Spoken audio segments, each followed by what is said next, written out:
Hello, everyone, and welcome back to Nothin but Net.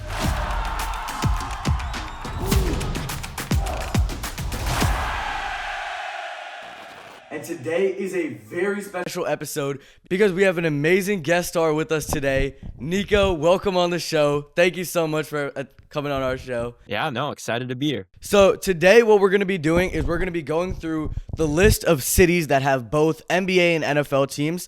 And we're just going to be doing like a little stock market. So are you buying? Are you selling? Like, what are you feeling about this city? So, Cole, I'll let you start off. We're going to start off in alphabetical order. So we can start off with Atlanta, which is the Hawks and the Falcons. Cole, what are you thinking about that? Honestly, I think you can make a case for both buying and selling because the Falcons right now are pretty bad because they need to fire Raheem Morris low key. And the team, like, while they did win against like the Bucks on Thursday, like they're just their defense is really bad. But if you look at the Hawks this season, they've been really good, and I think honestly, if they can keep up kind of how they're playing right now, even with Porzingis out, who I think has been a pretty good addition for them, I think you can make an choice to like buy, but I think I probably will sell on Atlanta for now, just because of how bad the Falcons are, and I don't really think the Hawks. At like right now, I don't really think they're like a top team in the Eastern Conference. For me, I'd probably, you know what? I'm going to do a hot take. I'm going to buy on this team. People might be saying like, "Oh, I'm going high because they beat the Bucks on Thursday night." Whatever. But I feel like let's start with the Falcons. They have so many exceptional skill players, and maybe I'm going high off of Kyle Pitts because of that crazy night he just had. But Bijan, amazing. Drake London, amazing. Once they figure out that quarterback play, maybe Michael Penix can get healthy and actually live up to the 8th overall pick expectations that they had for him. But I'm really high on the skill players they have. I think it's just the play calling that's been off. And the defense, the pass rush, especially this year with their first-round picks from last year, Jalen Walker and James Pierce, they have been exceptional this year. And if I'm going to talk about the Hawks, yes, Trae Young has been out, but can we talk about Jalen Johnson for a second?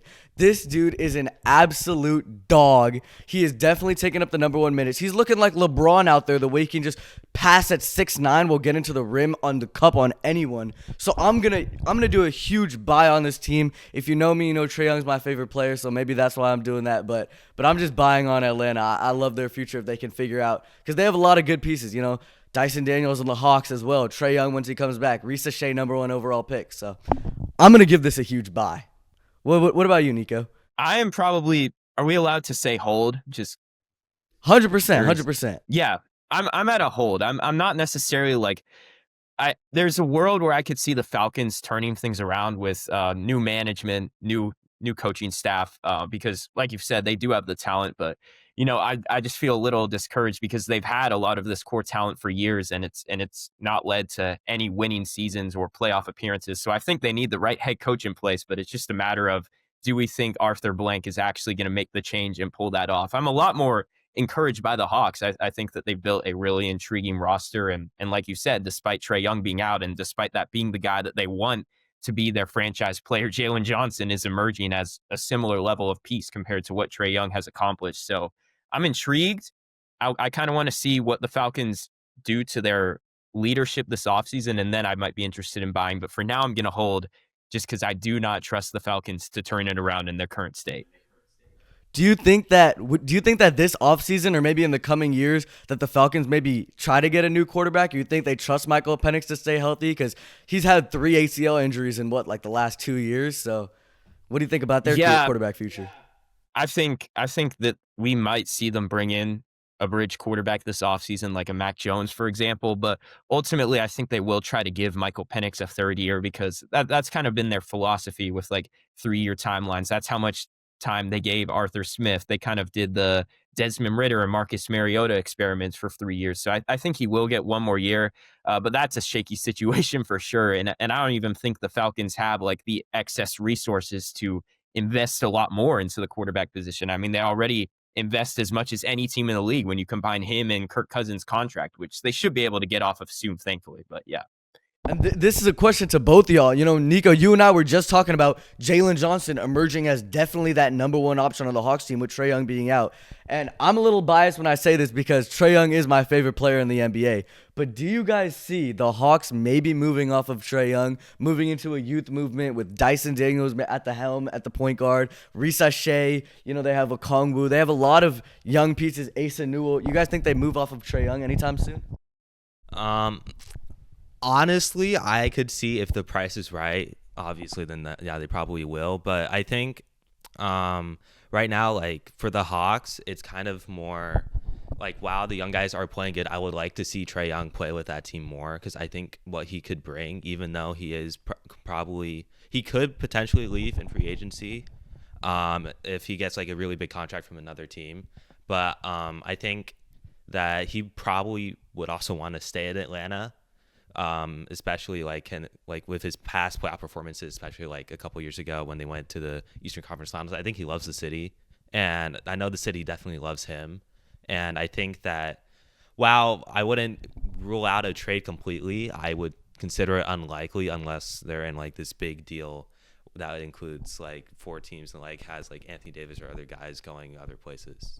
I can definitely see the problems that he has in his game, especially with, you know, he is averaging 11 assists per game, but he holds the ball too much. He's definitely brought up his steals statistics wise, but he's still a defensive liability. You know what I mean? So are we sure that his value is as much that the Hawks really like what they get in return in order to be able to comfortably move off of him? Or this is a question to both of you guys. What do you think about that? Yeah, I would honestly say, you know, looking at the fact that Trae Young is going to be a free agent in 2027, so next year will be a contract year, which means that really this summer is when they have to decide if they're going to extend him. And I think with the way things are going and the team performing well and all these young pieces with him out of games, I just don't see the Hawks being in a position where they're really motivated to do that deal. And I think that regardless of the value that he might have, it certainly has gone down. I think with the continuous years and years of showing the ceiling with him as a player and his limitations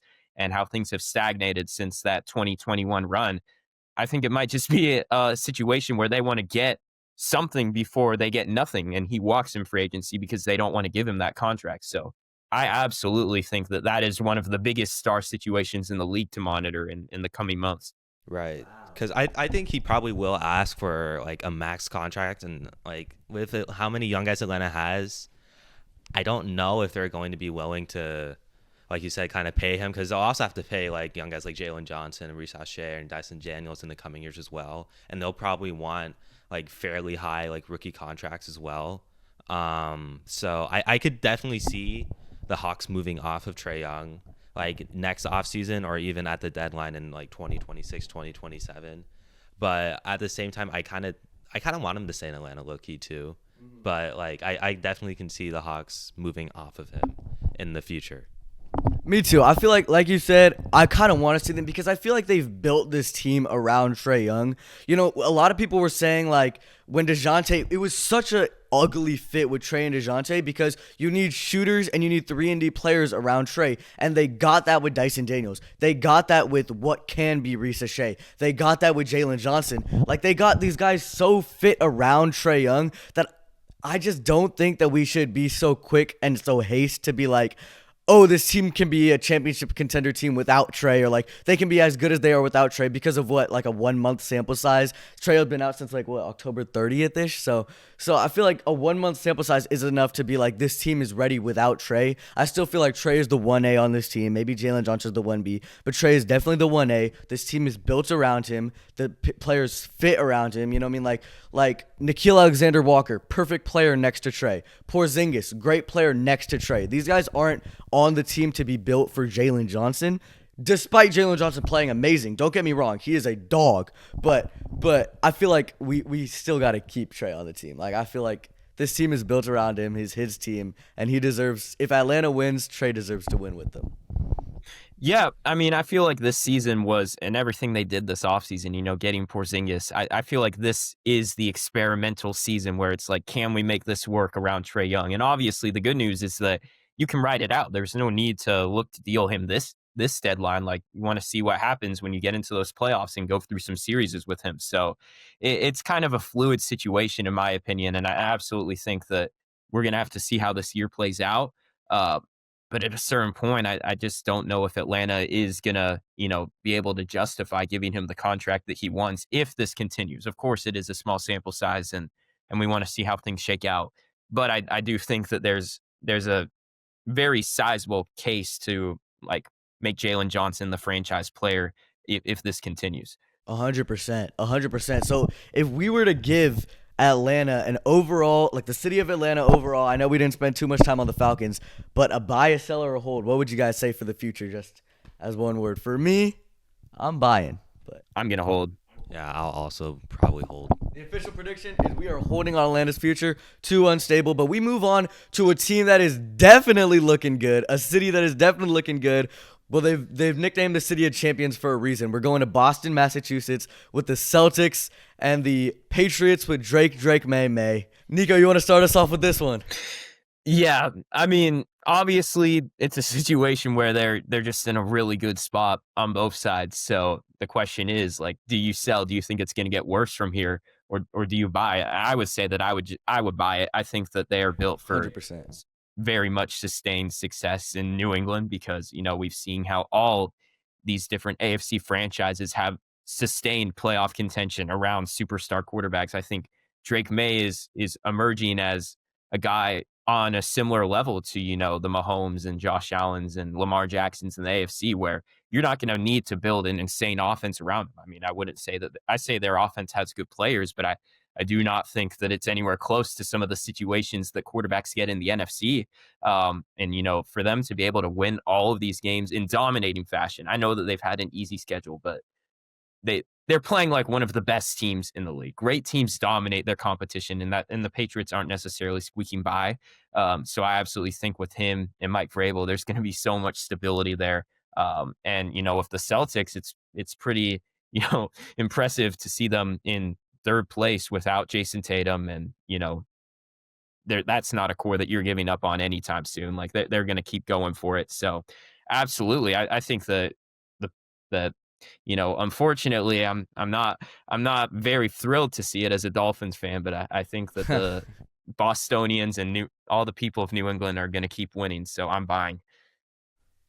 You were saying the Patriots, Drake May doesn't need a superstar receiving core to win. What you know about Kayshon Boutte, though? That dude's been a dog. He's good. He's that good. dude's been a dog player, this season. No, but for sure, everything you were saying is 100% for me. Drake May is, dare I say, I mean, he's like literally top 2 in MVP with Matt Stafford, I would say. So like he has definitely been a dog, but I want to focus more on the Celtics for me. What they are doing without Jason Tatum, Jaylen Brown has emerged as an MVP candidate. Like Cole, you and I have been talking about Jokic and Shai as like the main 2 guys, but what Jaylen Brown is doing, not just without Tatum, without Drew Holiday, he's traded. Without Porzingis, he's gone. You know what I mean? Derek White and Peyton Pritchard, they started off the season really slow, but Jaylen Brown has consistently been, I've known this out of Jaylen Brown. I mean, he's the finals MVP for a reason, but what he's been able to do just as like the number 1 option, like he is like all the expectations that we had this summer, Jaylen Brown number 1 option season, Jaylen Brown number 1 option season, like he is living up to those expectations 100%. So shout out to him. And then you also have clips in practice of Jason Tatum doing full 5-on-5 scrimmages, like 5 months off of a torn Achilles. So if they can get Jason Tatum off back playoff time, a lot of people were saying like this team is going to get the number 1 pick. And now what? You said the 3 seed. Like this is insane. They're the city of champions for a reason. Put all my money into Boston. Their future's only going up from here. So yeah, I'd also like to add that like kind of based on the expectations that we kind of had for the Celtics at the beginning of the year, especially with how much payroll they cut by trading away Porzingis and letting go of Horford and Drew Holiday as well. We kind of thought that the Celtics were going to be like without Jason Tatum, like kind of like this maybe play-in team, or maybe they might just tank and try to get a top pick in the draft. But I think they've definitely defied expectations off the back of James Brown having a really good season. Jaylen Brown having a really good season. And I think, honestly, like this team could be really scary in the playoffs if they get Jason Tatum back by like mid-April. in time for the playoffs. While they might not be as good as like a New York, especially like if they get Giannis somehow, or like a or like a Detroit, like or even like a Toronto. I kind of think that they are definitely a very good team in the Eastern Conference, which honestly compared to last year has been a lot stronger. And especially like this is the year for the Eastern Conference. Like, no wonder the Raptors are doing so good. The Pistons are the number 1 seed. Halliburton's out. The Bucks just have completely mismanaged the Giannis situation, and he could be gone. And you know what I mean? Fully healthy, I would still take this Celtics team over every single team in the Eastern Conference. No disrespect to the Pistons. No disrespect to all the other top teams. But this is such a wide open free year for the East that if they can get Jason Tatum back and everything like that, ceilings to the moon, stocks going up. And the Patriots are 11-2, number 1 seed. So, yeah. Well, I was just going to say, if we were to sum her up, I think we've just been doing a lot of glazing for the past 3 minutes. So I think we are all, I mean, I'll only speak for myself, but I'm buying on this team if I were to say. I mean, the city. Yeah. City of champions for a reason. But let me ask this question for you guys. Do you see the Patriots with their inexperience really going far? I mean, I know that they're the number 1 seed and they've been looking dominant all year, but like you were talking about, Nico, they've been having a cakewalk schedule kind of. But do you guys see them really being AFC contenders, or are they kind of on fraud watch? For this, I want to kind of say like this season, while it's not like 2021, they're kind of a semblance where I think it was 2021 where they got Mac Jones' rookie year. While they weren't as dominant as they are right now, they still did pretty good, and they went 11-5 or something and made the playoffs. And while they lost to the Bills, it's kind of like we were kind of looking at it as oh no, the Patriots dynasty is back. What are we gonna do? And then they fell off a cliff, and now they're in this situation where they have Drake May. I don't really see that happening again.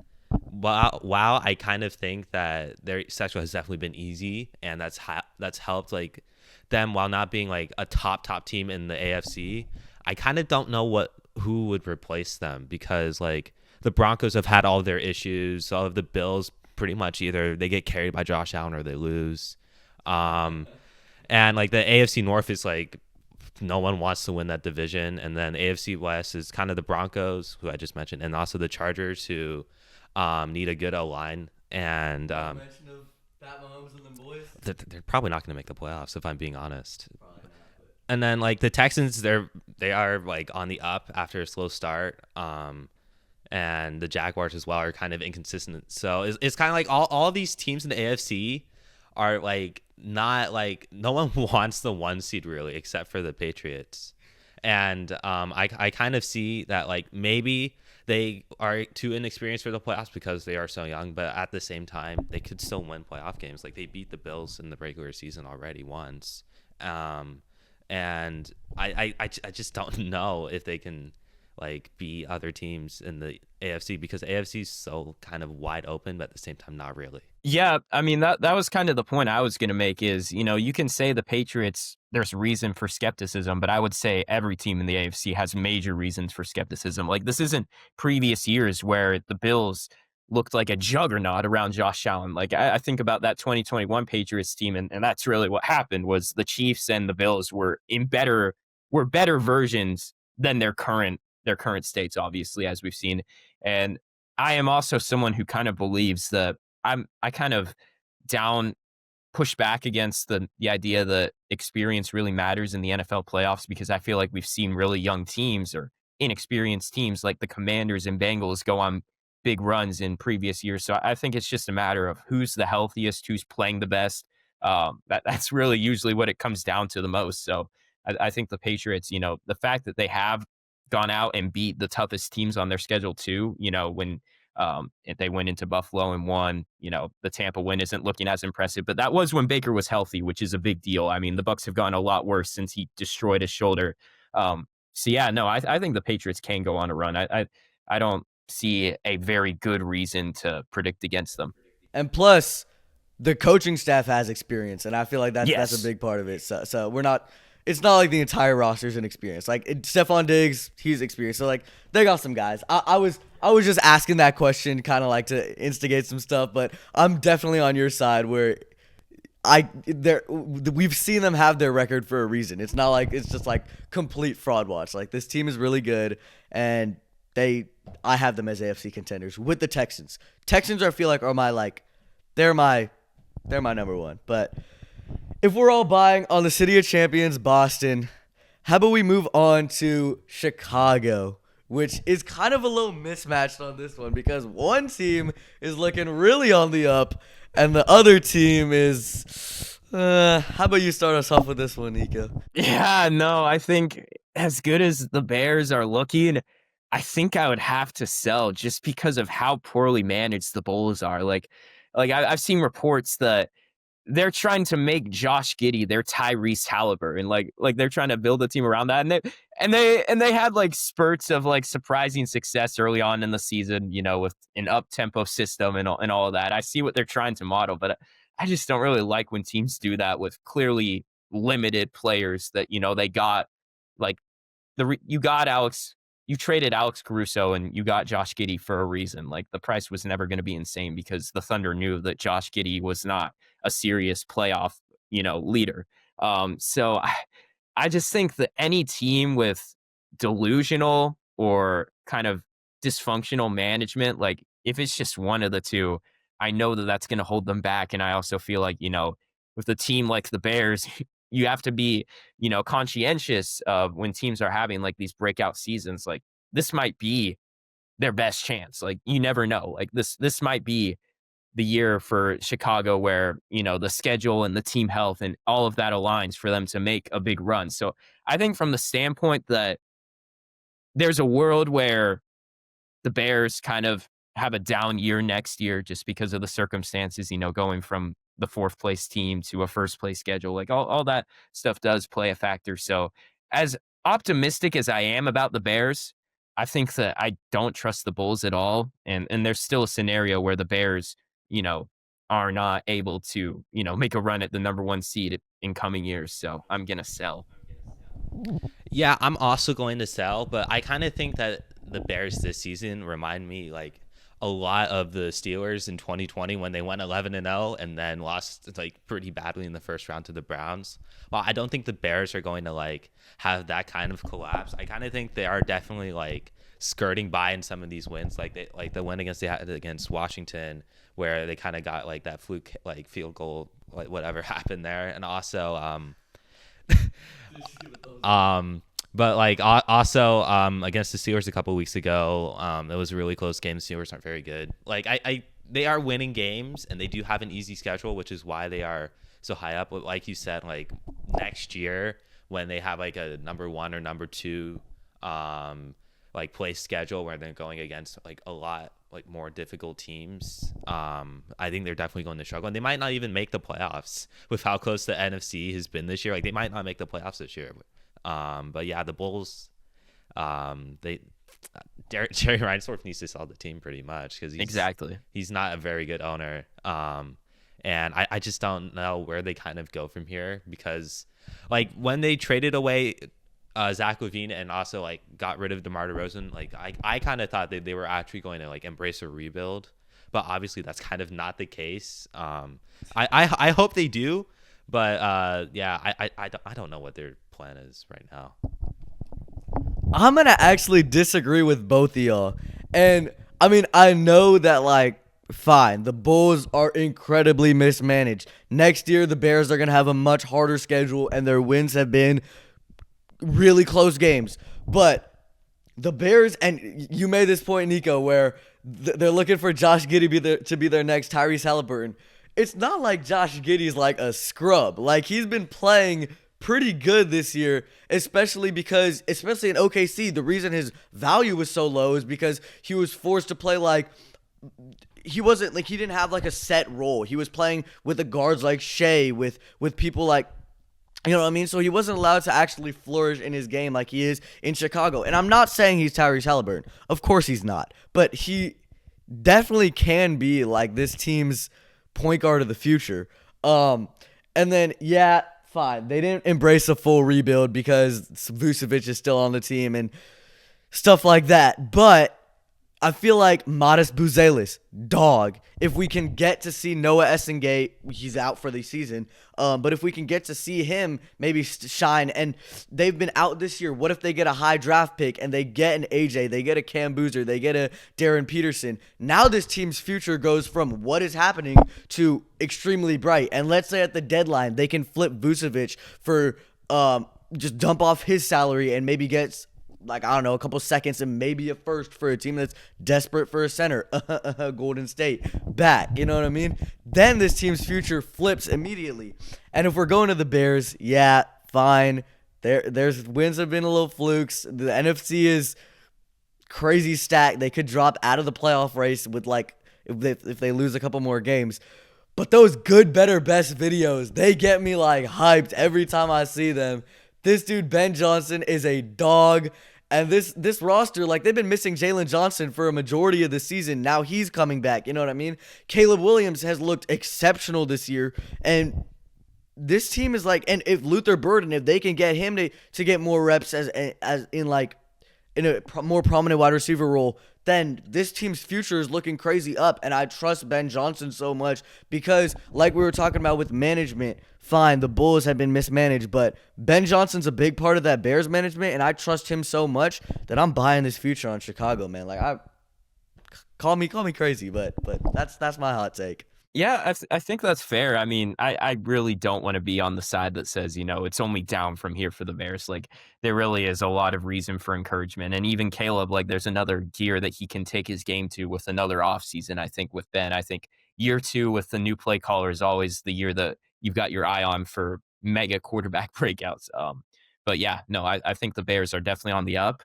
I just don't trust the Bulls. I don't. So I'll stick with myself. But I don't want to downplay the Bears. I really am encouraged by them. Mm-hmm. Well, overall, if we're going, then we can go sell. That's fair. I mean, the city of Chicago has been in hell for like the past 5-10 years, so it's we can say sell for sure. But going on to the next team, Cleveland, and I'll start us off with this one. Like, if we're going on the Cavaliers, Darius Garland has not looked his best this year. I have hated, like, the fit with Jared Allen and Evan Mobley has looked rocky this year, but it's never looked rockier than it has this year. You know what I mean? Evan Mobley's still giving you that same 18-8. I know that's the meme on Twitter right now, but he definitely has to take that step up offensively. But damn it, bro. Perfect timing. Because of Shedeur, I am buying, and that draft class especially, I am buying full on into Cleveland right now. If they can, I mean, the Cavaliers are going to be perennial contenders. We know that. They have Donovan Mitchell, they have Darius Garland, they have Evan Mobley. They have a great coach in Kenny Atkinson, coach of the year last year, right? This team.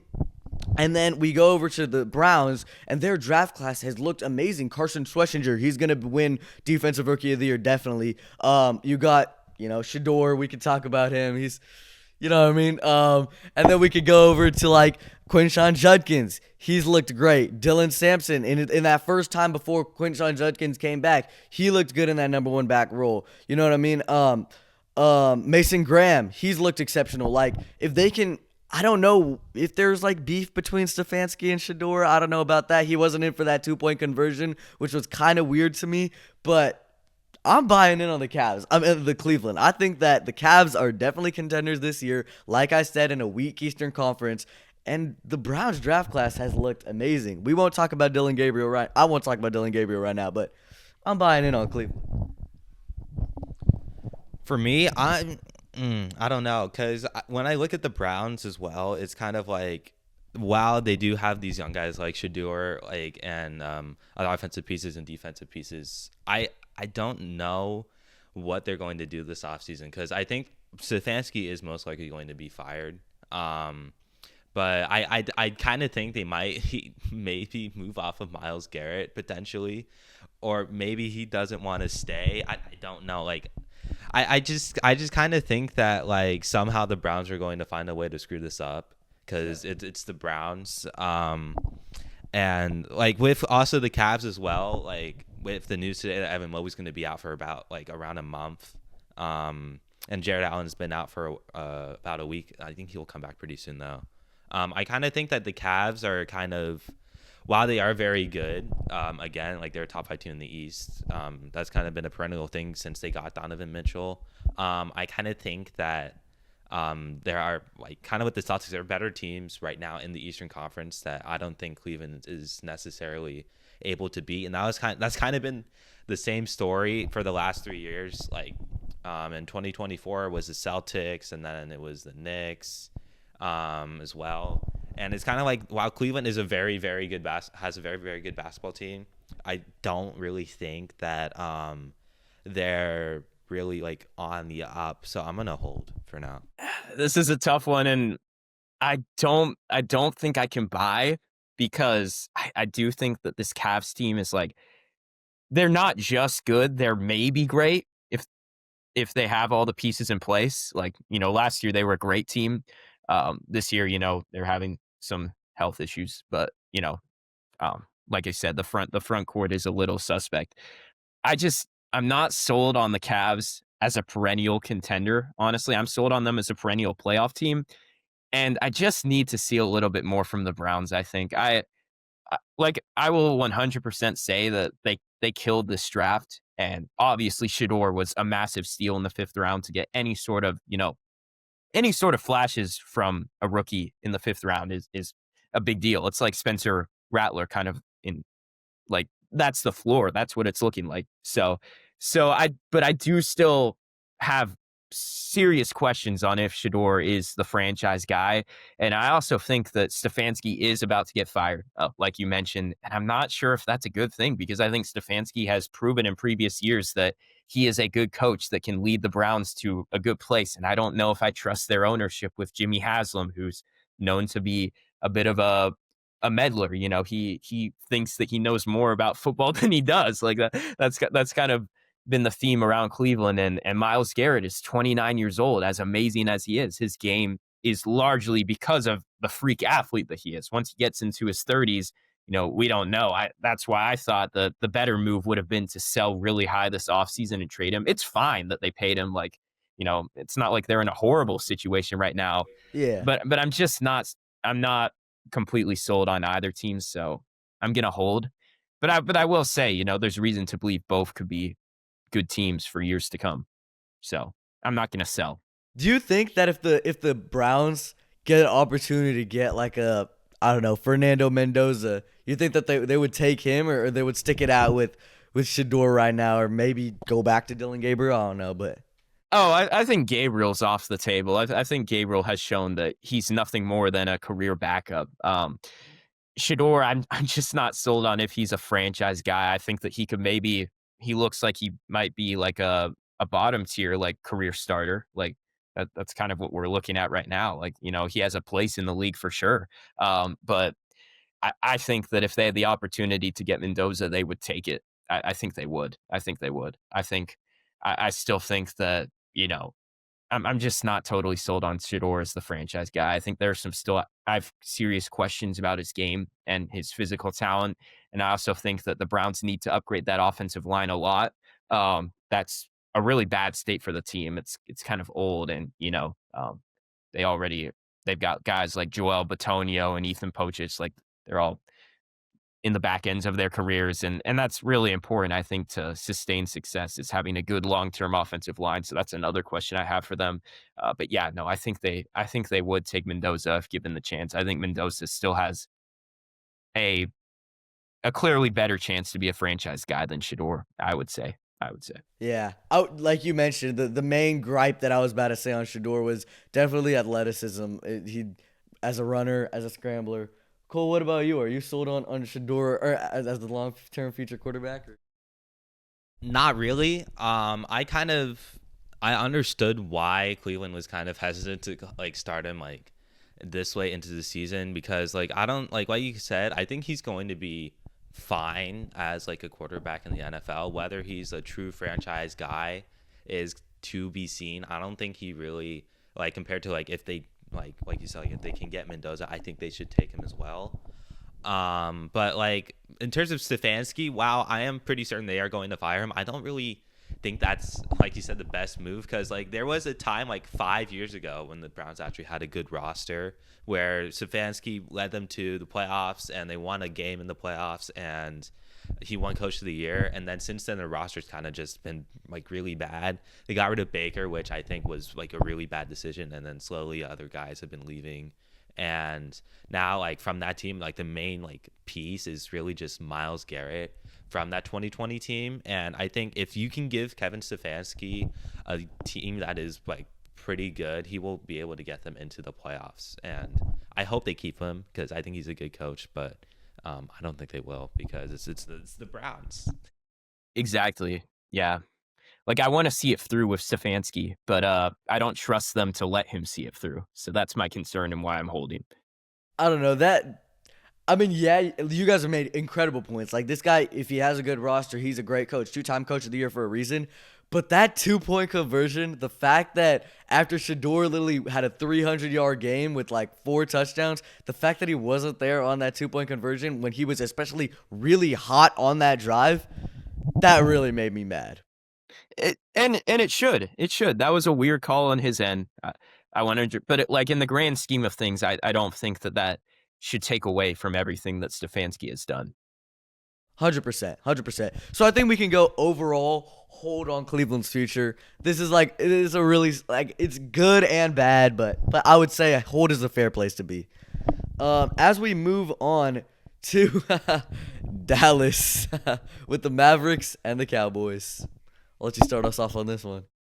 Ooh, this is a tough one. I mean, certainly you can say that both teams have great pieces, like really, really good pieces. Like, the Cowboys have Dak, who's proven to be one of, maybe even a top 5 quarterback. I think it's fair to have that conversation with the season he's having. And, now he's had 2 MVP caliber seasons in the last 3 years. And they hit a home run on the George Pickens trade. And Quinnen Williams looks like a home run acquisition for how much he's helped improve their defense. They just had a great draft. Brian Schottenheimer looks like a good coach. I think the Cowboys are something I want to buy. And the Mavs have Cooper Flag, but they also have some really old stars. And the team is just really struggling right now. I think Jason Kidd is a good coach. I think I'll buy, like, reluctantly, I think I'll buy. Just because I feel like there's a lot of reason. I think both teams have really good pieces that can lead them to clear, sustained success in the future. I think I will buy. I like what Jerry. I can't believe I'm saying this, but I like what Jerry Jones has done in the last calendar year. I really do. Like, I think that the Cowboys are in a good spot, and I think next year when they go into Week 1 with the defense they've had since the trade deadline, like, there's no reason to believe they can't be a contender in the NFC and compete for the number 1 seed. And there's no reason to believe Jason Kidd and Cooper Flag can't, be a great long-term combo. Like, we saw Jason Kidd lead a team to the finals 2 years ago. So I'll buy. For me, I'm gonna buy too. That's the point I'm gonna get to. But I want to hone in on the fact that the Mavs fired Nico Harrison. A lot of people are putting Anthony Davis in trade rumors, but I feel like if you make a trade as big as the Luka trade, like, you gotta see it through. You gotta see what it looks like with Kyrie get back from a torn ACL. You gotta see what it looks like with AD consistently healthy. And like you said, Cooper Flag has looked incredibly hot lately, especially after the slow start where he was at point guard for some reason at the beginning of the season. But now that he's in his natural position, he's looked good. They have guys stepping up like Brandon Williams. Shout out to him because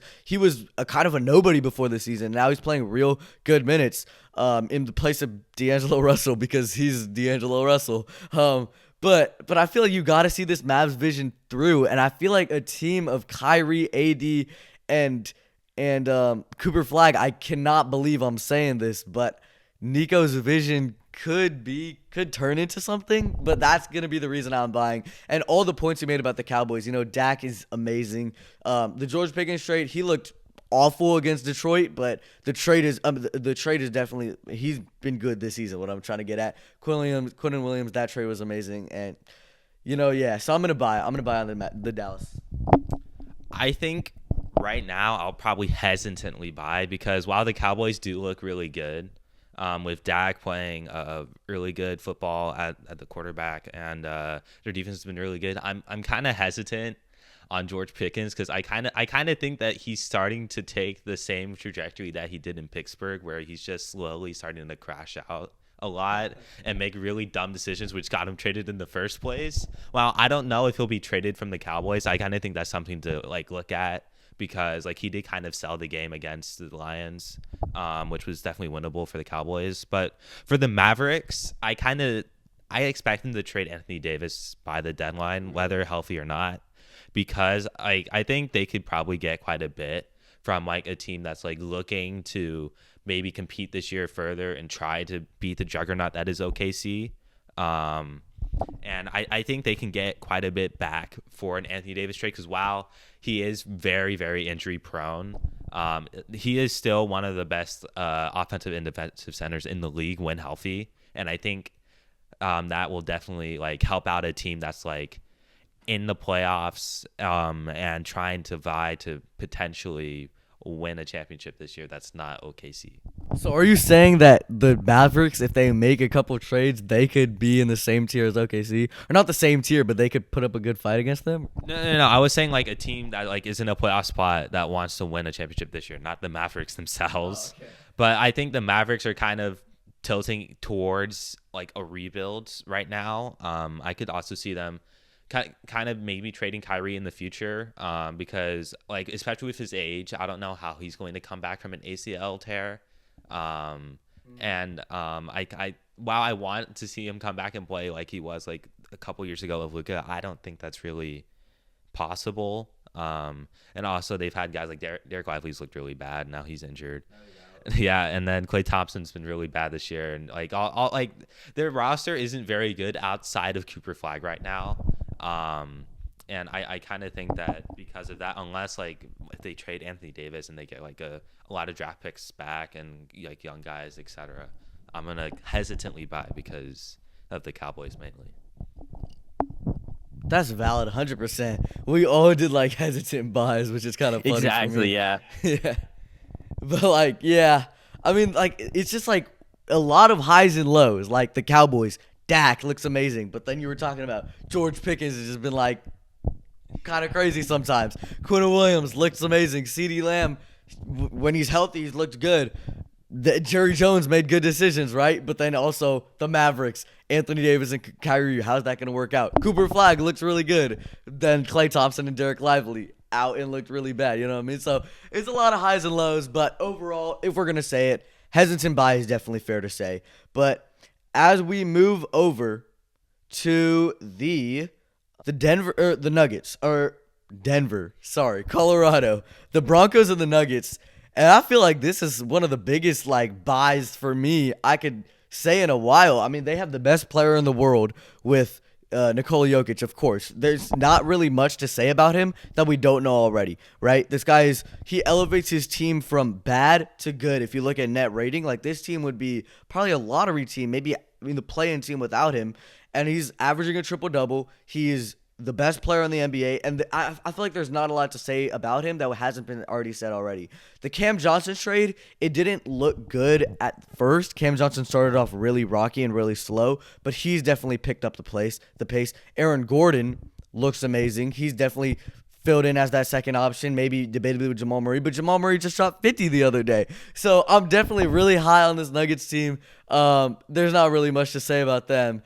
And then also the Broncos, they're number 2 in the AFC. A lot of their wins have been because of the defense, right? Bo Nix, he wasn't winning them a lot of games that he should have. Their defense is elite, though. So, I mean, that's part of the game. Can't really discredit that. So, I'm going to buy. Both of their teams are looking exceptional, and I'm really excited for the future for both of these teams. It's not like they're like old teams, like, you know what I mean, that we can't build off of. But that's for me. I'm going to buy for them. That's easy. Yeah, I will say this. I kind of look at this exercise as like, do we think it gets better from here or worse from here? Yeah, and I think that Denver might be the sneakiest sell for me. I think they might be. Ooh. I think they might be. I think with the Broncos specifically, I think their defense is amazing right now. They're winning a lot of games, despite Bo Nix being shaky. But I also think in the coming years, they're going to have to pay Bo Nix. And like, when you pay Bo Nix, the roster around him is going to get worse. I don't think they're going to be able to keep this defense around forever. I don't think that, they're going to be able to get him great weapons. Their weapons are already a little bit questionable, I would say. They have a great offensive line, and Sean Payton's a good play caller. That's what really makes it go, in my opinion. I just don't know if the Broncos are in a good position to, you know, compete for the AFC year in and year out. I don't really trust this build against, a reformed Chiefs team, or, obviously I think the Chiefs will make changes and be better when they move on from guys like Travis Kelce. I think I look at the Patriots, they're on the up. I look at the Texans. I think the Texans have a sustainable build. I like, paying CJ Stroud a lot more than paying Bo Nix. And I think that they have better management. I think their management has proved more to this point.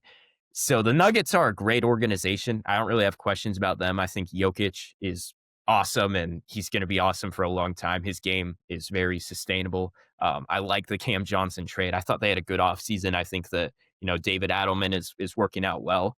I think I'll sell just like, not even like saying either team is in a bad spot at all right now, but I think it's like, I don't think it can get better from here. I think they're at their ceiling right now, which is why I would sell. So that's kind of how I see it. Yeah, I kind of agree with you. I'm not gonna sell, but I'm gonna hold because, kind of like you said, like Bo Nix, he hasn't like been that great this year. Like he's had some good games, but he's also had some really bad games. And while the Broncos have been definitely bailed out by their defense, they're definitely on fraud watch right now. Like out of all the like top teams in the NFL, I would say it's them and the Bears that are like the two like teams that like in each conference where like I would put like, yeah, I don't really know about them when it comes to the playoffs. While defense does win championships and their defense is like one of the best in the league, it is not the best, and I don't know if it's going to be able to carry them against teams that like the Texans or like the Bills or like any other like really good team in the AFC.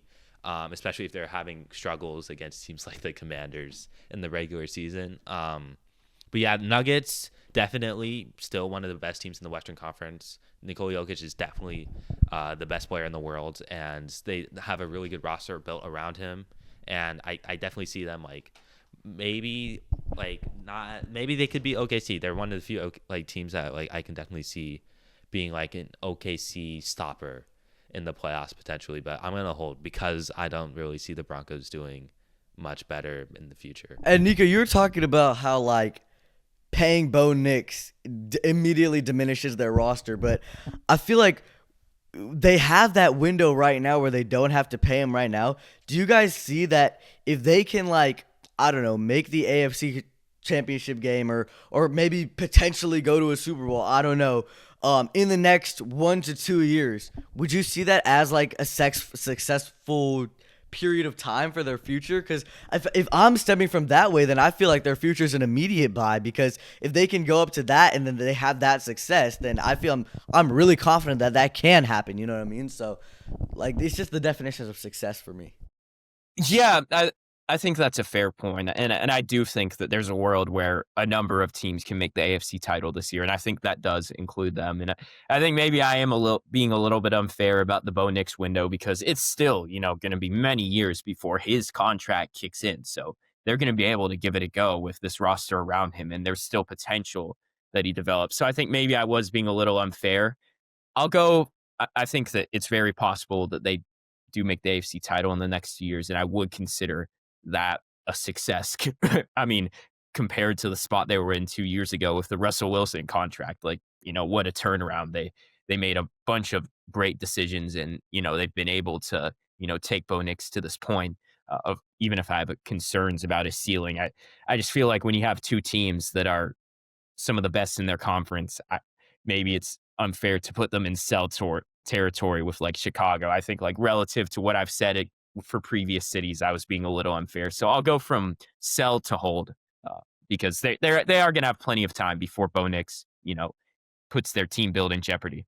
As a Bengals fan, I have experience with a team that has just the most non-tackleable, horrible defense that I've seen in the last 2 years. So watching the Denver Broncos defense, I can definitely see that this is an elite defense. And when you have an elite defense, you're going to win a lot of games. And that does include playoff games. So I can definitely see the Broncos potentially making an AFC championship game or a Super Bowl in the coming years. Yes, you're right. When you pay Bo Nix, then you have to let go of a lot of pieces because you just can't afford that. But if they can make that, like my definitions of success is that if they can make the AFC Championship game, and the Nuggets, if they can make the conference finals or potentially beat OKC, they literally took them to 7 games. You know what I mean? That's just one game that they have to win. That's one game that they have to win, and they immediately beat OKC and potentially go to the NBA Finals. That I feel like is a successful future for Denver, which is why I'm still gonna buy in on their future. I'm not gonna change it to a hold. I feel like Denver, their futures is good for me. I feel like both teams are gonna win a lot of games. Both teams are gonna make it far in the playoffs, and that's just the reason for me. It doesn't matter whether they win it all, because like that's only one team can do that every year. So as long as they can do that, then that's a bright future in my opinion. But yeah, if y'all want to stick with holding, then for sure we can go hold. As we go over to two teams that are looking, I'm not really know what to say about these two teams. We're going over to Detroit with the Lions and the Pistons. The Lions are in maybe missed playoff territory with how loaded the NFC has been. We don't know what that's looking like, but the Pistons are the number 1 seed. So what do y'all think about that? I'm gonna buy because with the Lions this season in particular, they've kind of been a lot like pretty injury riddled, especially on the defensive side. And Hutchinson's been out for a few weeks. I think Brian Branch is going to be out for a little while. Now, He's out for the season, I'm pretty sure. Oh, yeah, that's right. So he's out for the season. That's a big hit. But yeah, like Sam Laporta's been out for a while as well. On like this year, they've just had a lot of injury, bad luck.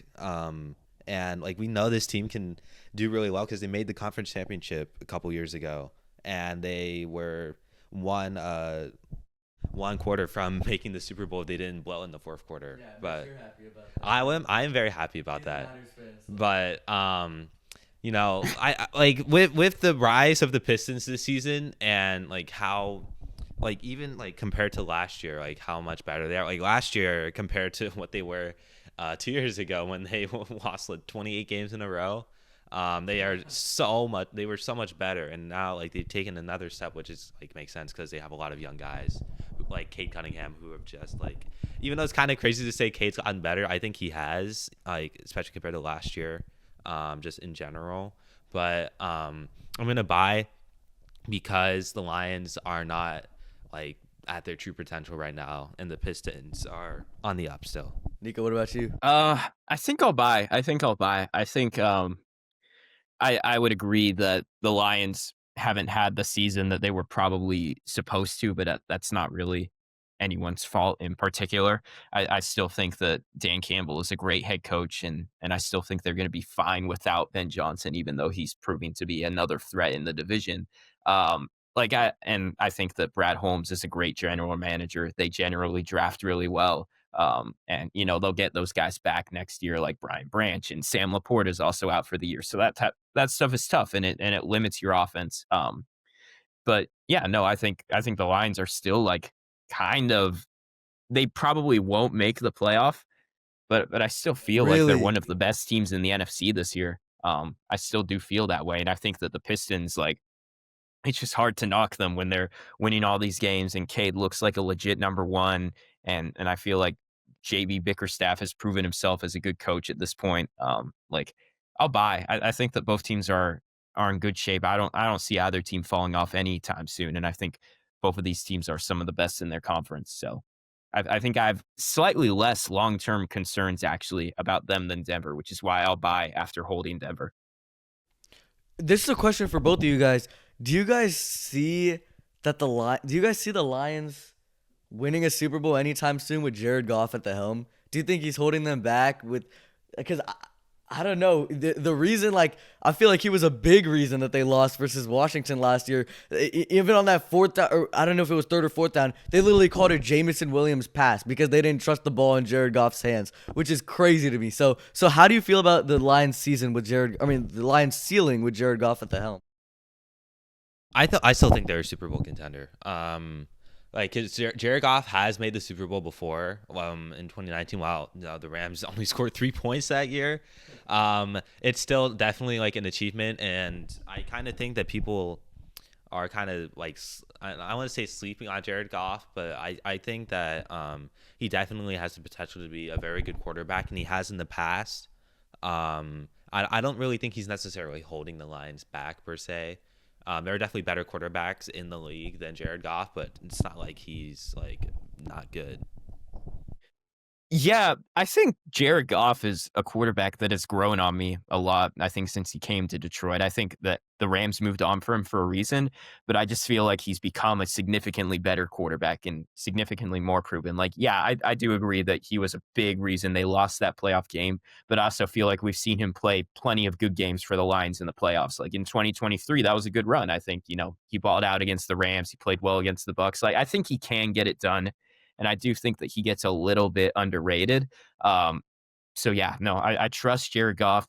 I think you can do a lot worse than him, and I don't think that his contract is awful. So I do think that he's a little underrated, and I do think that the overall sample of his playoff performances for Detroit, like you compare that to other quarterbacks in the playoffs, and I feel like he's maybe one of the better ones, honestly. Just factoring in 2023 and those 3 straight games he played well in.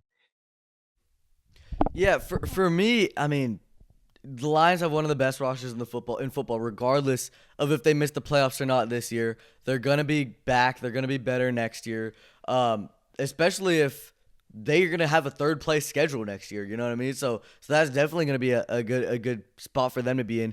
But there's one thing that I want to highlight for the Pistons, and that's Jalen Duren. And I know we were talking about Cade Cunningham, All NBA. We know about Cade. He's a dog. He's one of the best point guards in the East. He's one of the best point guards in the NBA. But Jalen Duren has turned into such a dominant force in the paint, especially with how big he is. He's not even like 7 feet. He's like 6'8", 6'9", 6'10", but he's a dog. He is definitely doing better on the offensive side of the ball. He's been a great defender since he came into the NBA, but he's doing a lot better, more work on the offensive side of the ball and as a rebounder. And I just want to highlight him. I just want to give a little shout out to him. But I'm still buying on Detroit. Actually, nah, I'm gonna hold. I don't see it for the Lions, dude. Like if they miss the playoffs this year, and that everyone in the NFC is going to get better next year. The Niners are going to be healthy. You know what I mean? I just like they could be stuck in like a Bengals situation where they make this. The Bengals made the Super Bowl 2021, AFC Championship game 2022, and they just haven't been anything 2023, 2024, 2025. I could definitely see that happening for the Lions. So I'm going to hold on Detroit. Like I don't. They're the one thing that's holding me back. They have a great roster. They have great management. Brad Holmes is a genius in the draft, but I don't know. I'm holding. I think that's fair. It's another reluctant buy for me, similarly to Dallas. Just because Jared Goff is good, but he's also not in the tier of guys where if you can't sustain all these great players around him, I am going to be concerned. But I still like him more than a Bo Nix. Like I still trust him like a fair amount more. Like in comparison, like I'm just trying to justify like why I would buy Detroit and maybe hold on Denver. I still feel pretty good about them, but I can see where you're coming from for sure. And I also feel like the Pistons are just in a great spot. Yeah, definitely the Pistons #1 seed. I can't believe I'm saying this in 2025 that the Pistons are one of the best teams in basketball, but it's true. With Sarr Thompson, great defender, they have a great defense altogether. But yeah, I definitely understand your points. That makes sense. But if y'all two are buying, I'm gonna hold, but we can go buy overall. As we move on to Houston, and Nico, I'm gonna let you start with this one because I know you're a Texans fan, but I'm just gonna say one word: high buy for me. High buy. Yeah, I'm actually I'm a Dolphins fan, but I'm from Houston. Sorry, I said Rockets. I meant to say Rockets. Yeah, my bad. no worries. I just wanted to clear that up. I am a Rockets fan though, so it's like an interesting mix of teams. Yeah, no, I feel good. I think both teams are in good spots. I think both teams have the core.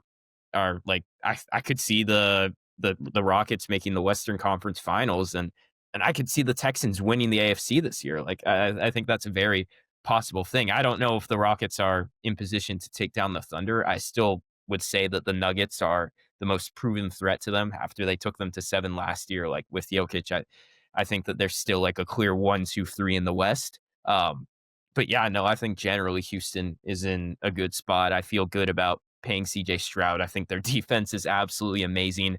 I think that if Nick Caserio can have another good draft, I think this draft turned out better than we expected. The offensive line isn't as much of a disaster as it looked early in the season. I think you've seen that subtle growth throughout the year. D'Amico Ryans is a good coach. Um, I think the Texans are in a good spot. They hit on Jaden Higgins. He looks good. Nico Collins is great. I think that offense is going to improve, and the defense is going to be really, really good for a long time with guys like Will Anderson and Derek Stingley.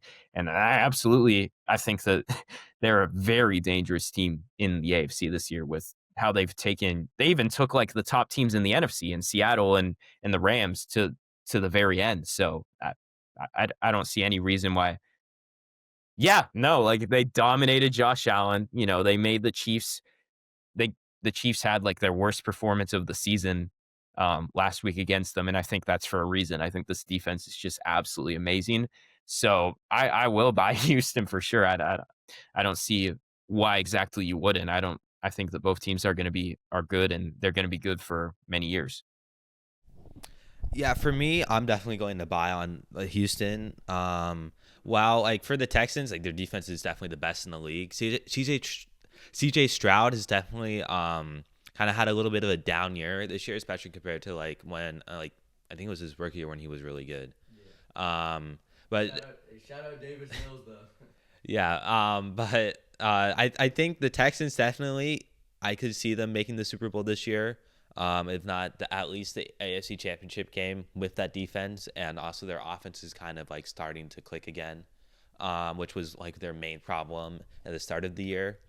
For the Rockets, kind of like you said, I do think that they are not like the team to beat OKC. Like if I had to pick a team in the West or pick the OKC to beat the OKC Thunder, I would still pick the Nuggets as well. But they are definitely improved, and I could definitely see potentially them like as a dark horse to beat OKC and maybe Denver as well in a playoff series. But yeah, I'm gonna buy definitely on the Houston as a city. And Nico, you were talking about their defense. Will Anderson, Derek Stingley, Daniil Hunter, they got some dogs on that defense, right? I feel like there's not much to say about it. Like honestly, they would be my pick to win the AFC, maybe. I mean, I'm trying to think of other people who can compete with them. Like, the Bills have looked rough recently. Kansas City might not even make it, you know what I mean? Like, Baltimore, Lamar has been looking really shaky coming off of that injury. So, definitely, the Texans are in a really good spot right now. But I want to focus in on the Rockets a little bit.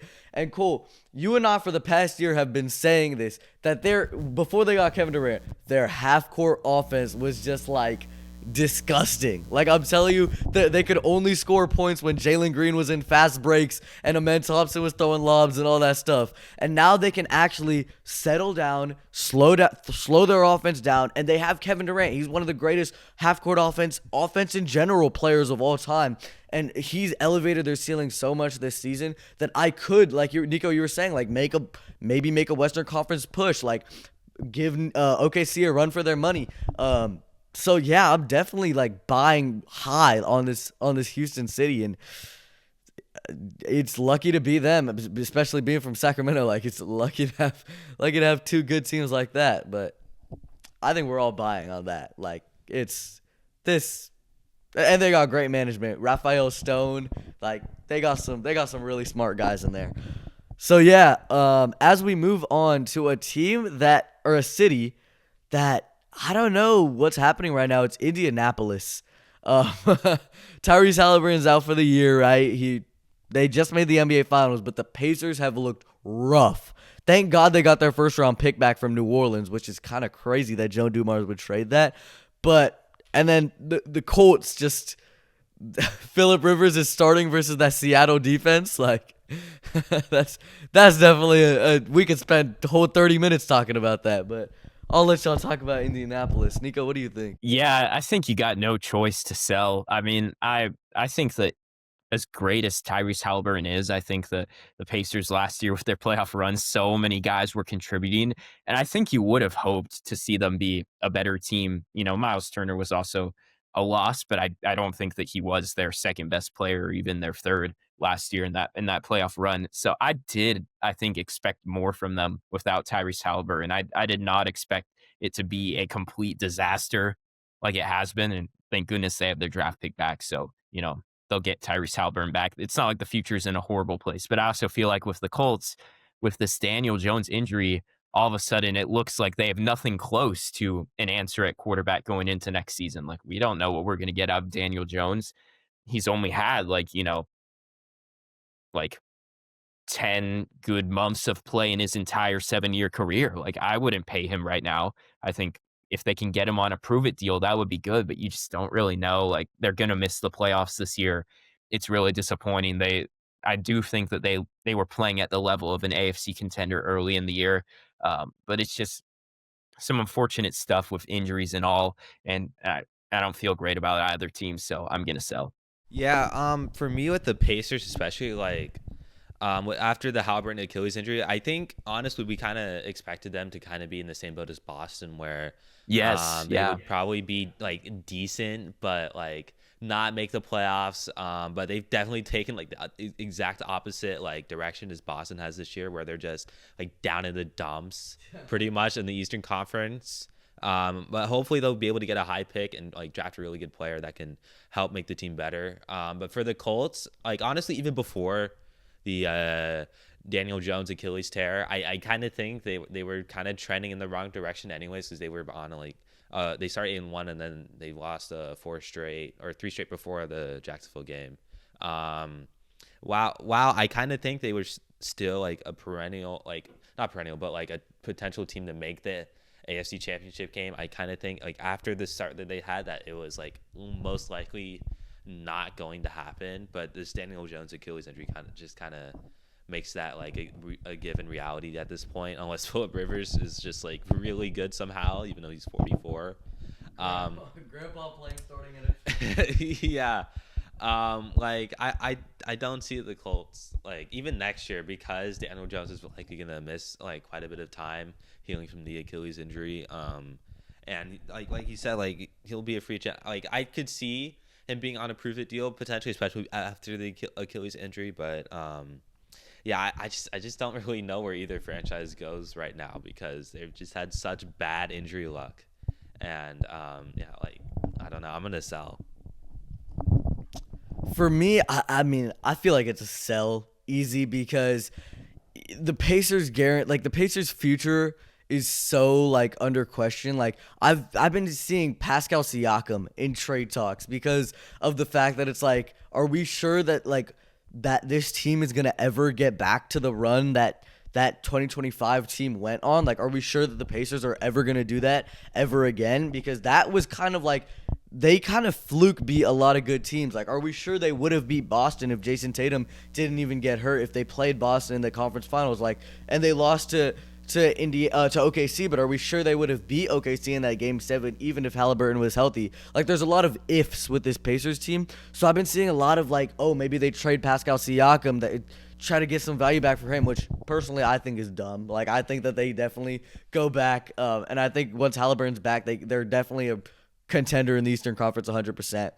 But I want to focus in on a point that both of you guys have made, which is the Daniel Jones contract situation. He's on a 1-year deal. I want to ask both of you guys, like, do you think that they give Daniel Jones that big bucks this offseason? It only was a 10-game sample size before he got hurt, 10, 12 games, but he did look good when they were 8-1, when they were, when they were actually winning football games. He definitely looked good. So I'm just curious to hear you guys' thoughts on that. I think that they'll probably sign him, but it won't be as large as it was if he played all 17 games this season. But like I don't know, because it's like for Daniel Jones, I think definitely he's had like a career resurgence in Indianapolis for sure. But it's not like he's like one of the best quarterbacks in the league. Like he's okay, but like he's not the reason why the Colts went 8-1. But I could definitely see them maybe signing him to like a 2 to 3 year deal in the offseason if they decide to sign him at all, which I think they should sign him, because like they don't really have another option at quarterback anyways, because Anthony Richardson is just injury prone, and even when he wasn't injury prone, he wasn't very good. So I think they should sign him, but it won't be as large of a contract as if he would play like all 17 games. Yeah, I don't see a reason to, let him go in free agency, but I also feel like they have plenty of leverage to justify not giving him a long-term contract. Like all the bad seasons he had in New York, the injuries coming off of, we've seen quarterbacks like Kirk Cousins recently struggle off of that Achilles injury midseason. Like there's no guarantee he comes back and he's just humming from week one. So yeah, no, I think they bring him back on a more minimal deal. Like, of course, I'd still want to try to make it work, but we don't have to pay him like it's a guarantee. So yeah. Do you think they give him like more years, less money, or like they keep him like a 2-year deal, or maybe like another 1-year deal? Like, do you think they give him that long-term contract, or what do y'all think about that? I don't think so. I don't think so. I think it might be a weird territory where he feels like he's earned more than a 1-year deal. Maybe it is something like 2 years, $60 million. I could totally see that. Yeah, I think that's probably where it'll end up. And one more thing, I know we've been talking about Indiana for a while, but man, I just want to talk about that Sauce Gardner trade because that is kind of aging really poorly. They got 2 first-round picks, which, especially with how the quote season's about to turn out with Phillip Rivers starting and the last 5 games of the season looking like an absolute gauntlet to go through. They got Seattle next week. Like he might get hit so hard he's out for his career like right after that. You know what I mean? Like that defense is rough, but I mean, if I'm going to talk about the Sauce Gardner trade, I think that's like Sauce Gardner got hurt and the Jets got 2 first-round picks back, and A.D. Mitchell, who had an awful first game, but he looked good the other night, which is really good to hear. So for me, that's really what's propelling the sell for me is the fact that we're talking future, and they traded their 2 future first-round picks with an unquestionable future at quarterback, which is like the most important position. So for me, that's the main reason why I'm going to sell. Yeah, like it's really tough when they went all in because the information at the time suggested that they could easily win the AFC, and I still think that they would have if Daniel Jones was healthy. I still think that they'd be in a great position to do that. But yeah, no, it's a bad spot to be, and it's why I always like the trade better for the Jets, just because I feel like 2 first-round picks for any sort of like non-Myles Garrett level asset that's not a quarterback. Like if you're going to trade multiple first-round picks, it's got to be someone who transcends your defense, and I don't think Sauce has done that. So yeah, for me, I kind of think that even like I kind of thought that like at the time the Sauce Gardner trade was like a good trade, like even if they gave up 2 first-round picks, because like there was the assumption that hey, they could maybe make it to a conference championship game or even the Super Bowl this year, and it's like who cares about picks if you make it to the Super Bowl, right? But now with the injury to Daniel Jones, like they could finish the season with a losing record, which like is crazy to me because they started 8-1. But I kind of think that for the Colts, like honestly, you just have to run it back next year with the team you have, because you can't really like do much in the draft because you don't have a first. And well, not necessarily like not do like much in the draft, but like I kind of think that like this team is definitely good, and if like they didn't get bad injury luck this year, then they definitely would still be like a top team in the AFC. But it's definitely kind of interesting to see where they go from here. So I feel like overall we can say for Indianapolis, hard sell. Like the future's not looking bright for either team.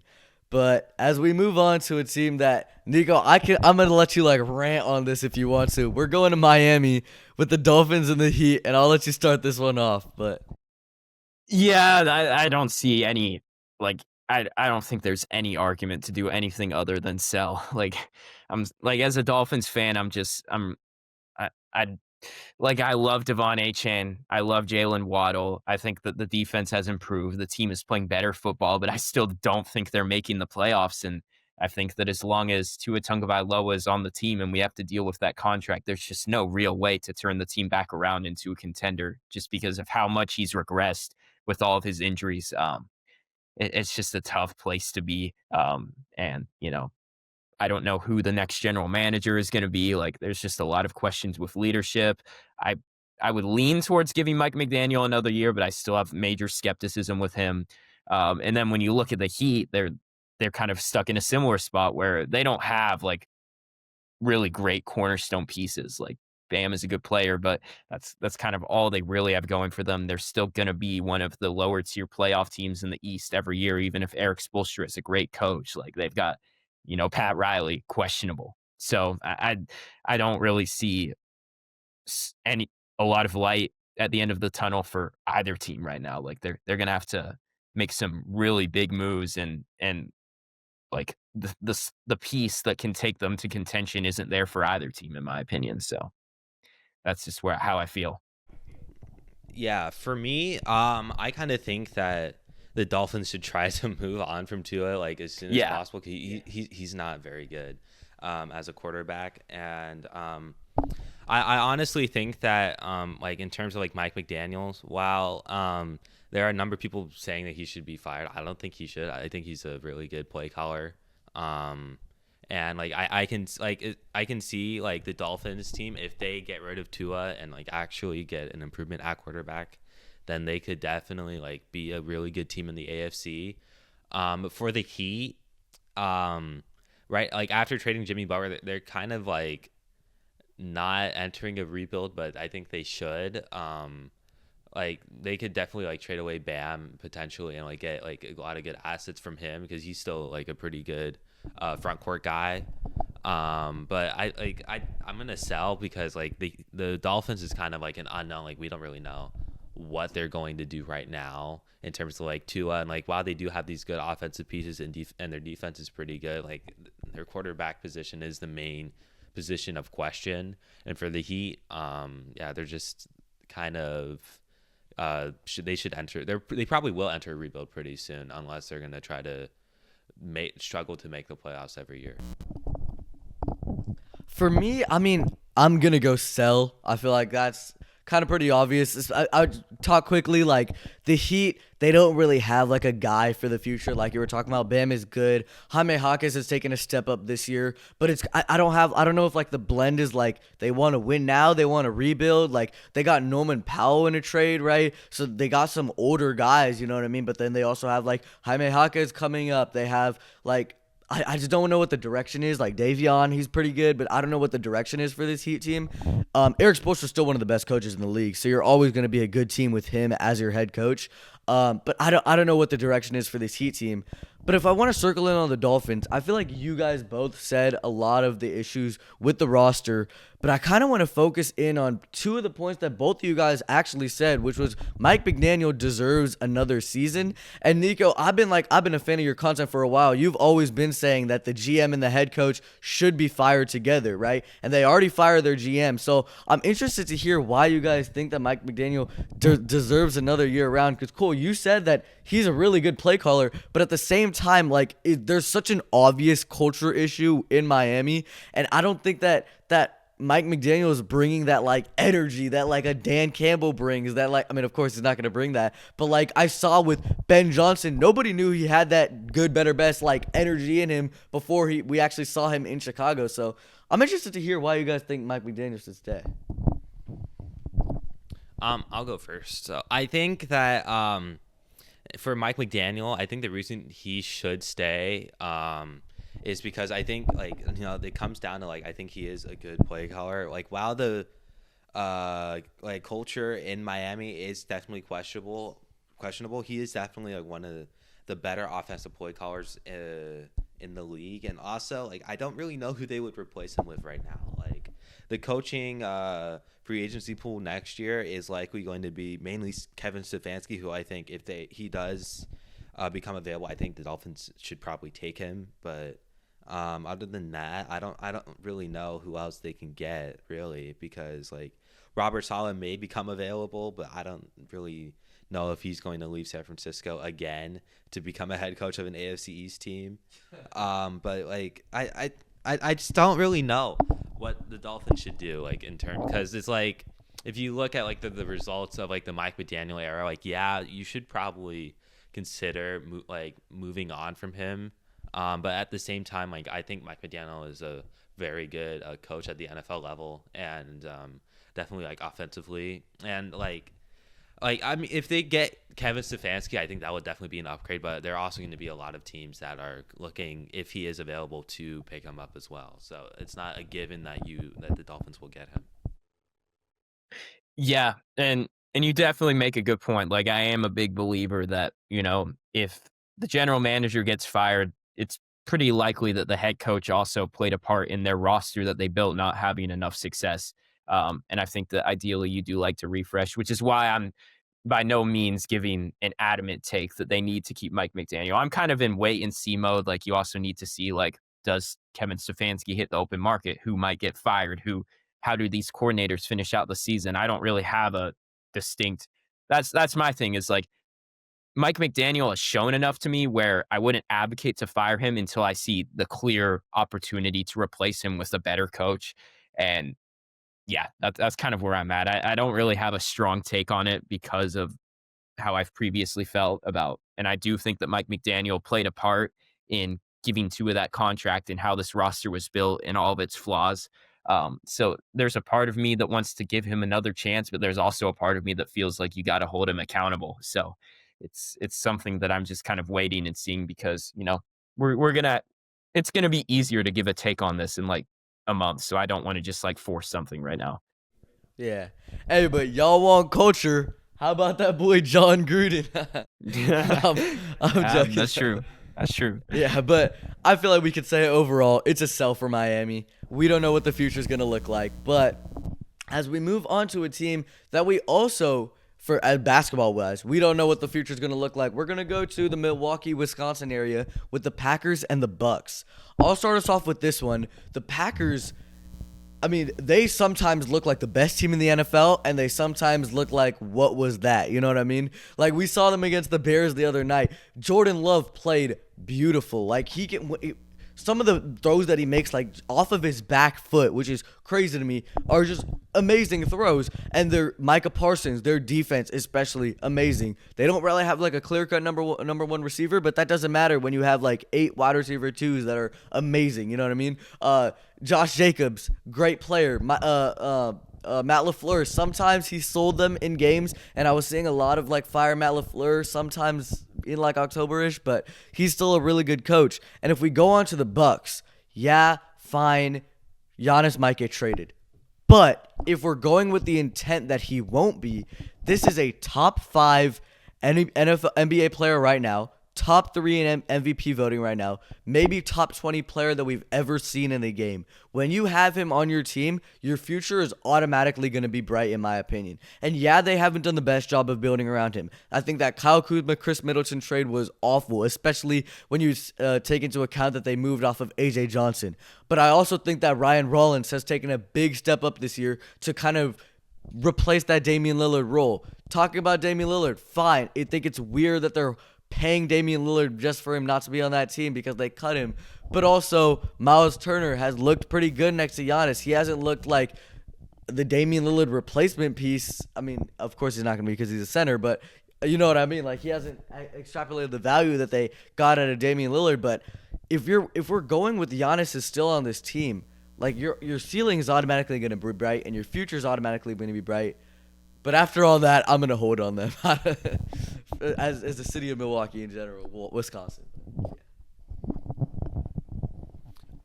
For me, I kind of think that, like, in terms of, I'm going to start with the Packers. I think that the Packers are definitely too inconsistent for me to, like, actually, like, to have me put them, like, oh, yeah, these guys can definitely make the NFC Championship game and definitely are definitely Super Bowl contenders. While, like, you can make an argument they are, I kind of think like there are other teams that like definitely like the Packers might not be able to be in the playoffs, like the Rams, definitely the Seahawks. You can maybe put the 49ers in there, as well as potentially the Bears, but most likely not.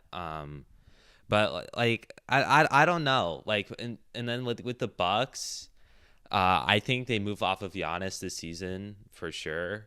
But then you have like young guys like Ryan Rollins who looks really good, and you like have and like if you like depending on the return you get for Giannis, like if you get like young guys that like have proven themselves to be pretty good in the NBA, maybe you can still be a playoff team this year and then build off of that. in the next couple of years. But for now, I'll definitely hold, and like we'll just have to see what happens with both of these teams, really. Yeah, I think it's a hold for me. Like Giannis, like obviously their future depends on him, but he has like pump fake the trade requests in recent years, so you just never really know. Like there's still a chance that like we don't just have to assume that he's on the Knicks in March. Like you just don't really know. And I think the Packers are kind of like in a very similar level to like the Lions, where I think they're going to be a good team for years to come. But they're yeah, no, I'm not really going to question the Packers' future, even though they are a little shaky at times. They're just generally winning a lot of games year in and year out, and I think that'll continue. And I think the Bucks can do that with Giannis, and I think there's a good chance he stays, but we don't know that for sure. So I'll hold. And Nico, me and Core were talking about this a couple episodes ago about just a full on where would Giannis go if he would get traded. We brought up like the Knicks, maybe the Raptors if they have a good price. But do you think he gets traded? And if so, where do you think he goes? You know what I mean? I'll say he doesn't. I think that just because what we've seen with Giannis and how there are always rumors about this year in and year out, and nothing has really materialized. I think that he does like to leverage a potential trade request to get the team to make significant changes. Like, that's kind of they made that move for Damian Lillard to please him. They're constantly making moves to please him. And I think that that's just kind of like his power move that he implements a lot. Like, fair enough. Like, if I was in that same position, I'd probably do the same thing. So I don't believe that he will get traded, even if that's a bold take. I don't believe so. I think that they might make a change at the deadline because of this, but it won't be him. For sure. But I feel like hold is a great place to put Wisconsin at. I feel like it's just too inconsistent to say anything further than that. But as we go on to Minnesota, and I honestly feel like I can't start us off with this one because I would probably say hold too, because on one hand, the Timberwolves, Anthony Edwards is amazing. Jaden McDaniels is having a career year. You know what I mean? Julius Randle's looked great. Dante DiVincenzo has been everything they've asked for as a 3-and-D piece off the bench and more. You know what I mean? Rob Dillingham, he hasn't taken up that full-time point guard role, which they would have liked him to, but I mean, the Timberwolves are just so good. Like, we know what this team is. And then you have the Vikings and 9, and it's just like, what is the city's future? You know what I mean? So I'll let y'all start us off with this one because I don't know what my take would be right now. But Yeah, I think I'll hold just because I believed in the Vikings so much coming into the season. Like I just feel like they have a great roster, great coaching staff. And just because JJ McCarthy has struggled in his first year as a starter doesn't necessarily mean that he has zero chance of working out with another offseason. Like, he just had, a solid game against the Commanders. We'll see if he can build on that. Like, yes, it's been really, really bad when it's bad.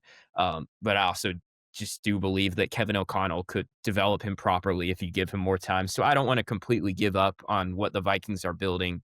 I do want to see another year of this. And then when it comes to the Timberwolves, they're clearly a good team with Julius Randle and Anthony Edwards. Like, it's a good formula for them to, be in the conference semifinals or so every year. So they're not, I do kind of want to see more of the Vikings. And for that reason, I'll hold, I won't sell, even though I also think it's fair to say, like, are the Timberwolves capped? Like, they've shown to be like a clear tier 2 team in the Western Conference.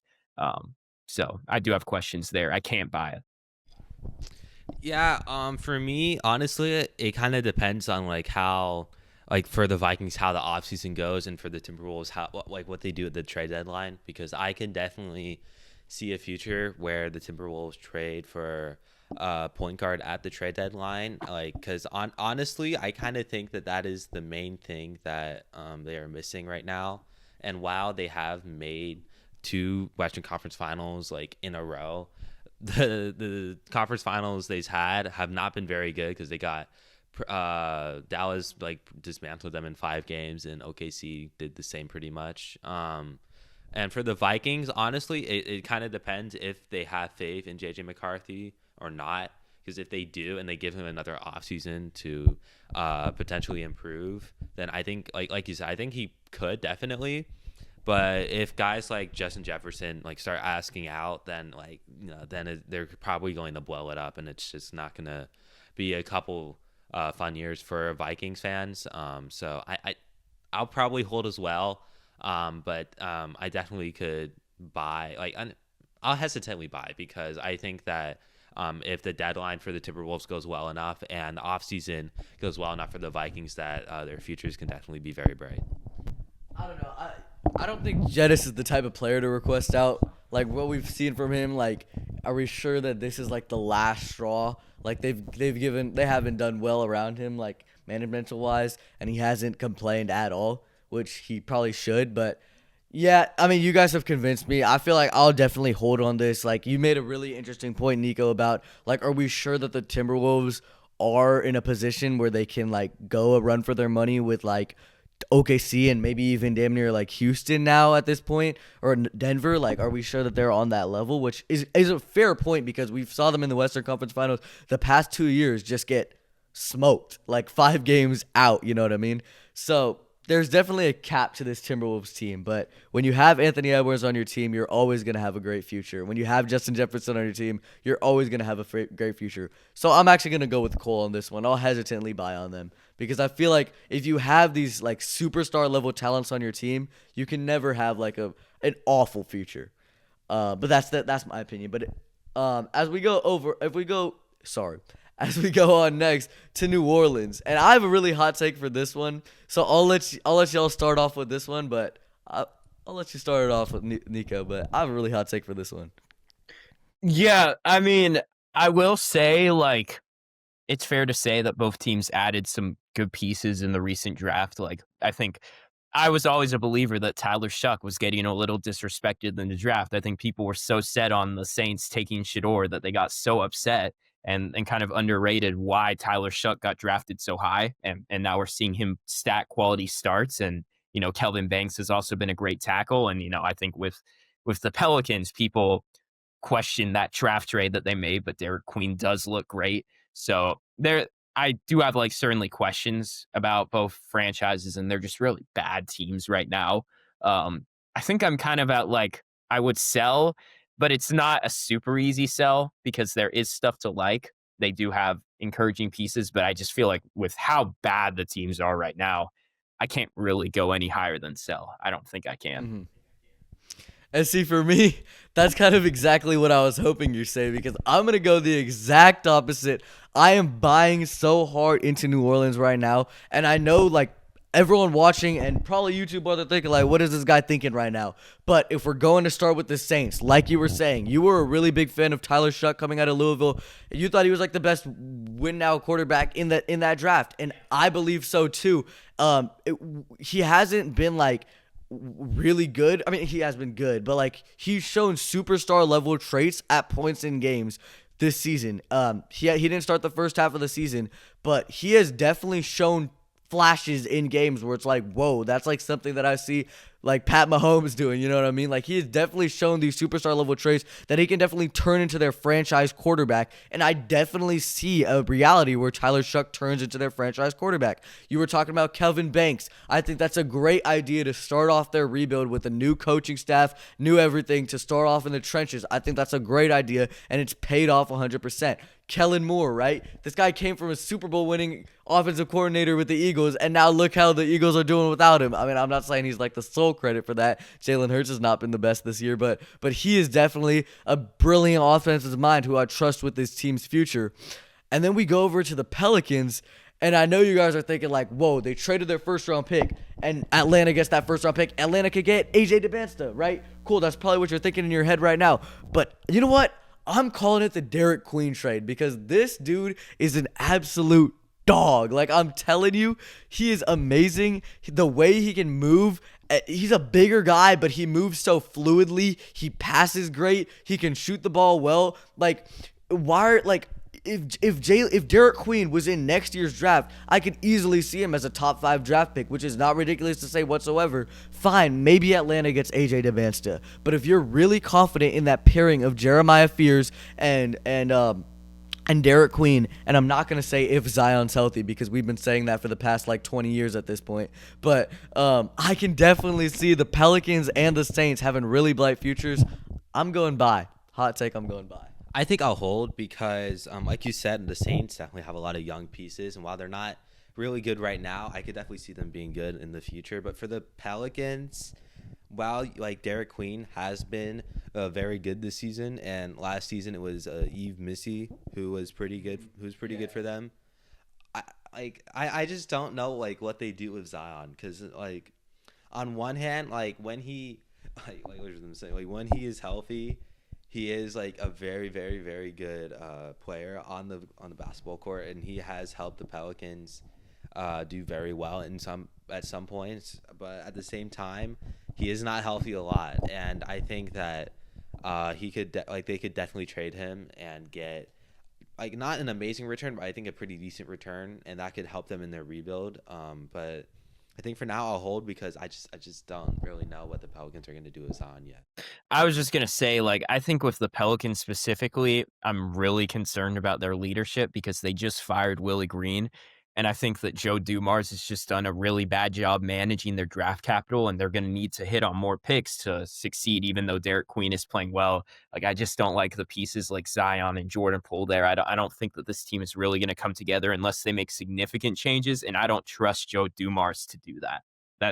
That's kind of where I'm at with the Pelicans. I think the Saints have a much more clear path, but there's still a lot that we have left to see. They still lack talent in a lot of places. So Yeah, I feel like definitely, I have to be sell.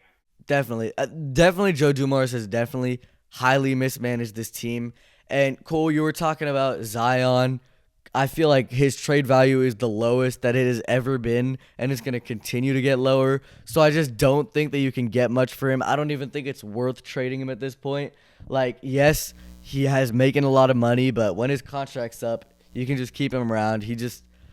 I don't know. I feel like if you can build a core around Jeremiah Fears and Derek Queen, and like Nico, you said, they're gonna have to hit on a lot more of their picks in order to build around that, because they traded literally the Pacers pick too, which is now probably gonna be a top pick with the Hawks pick.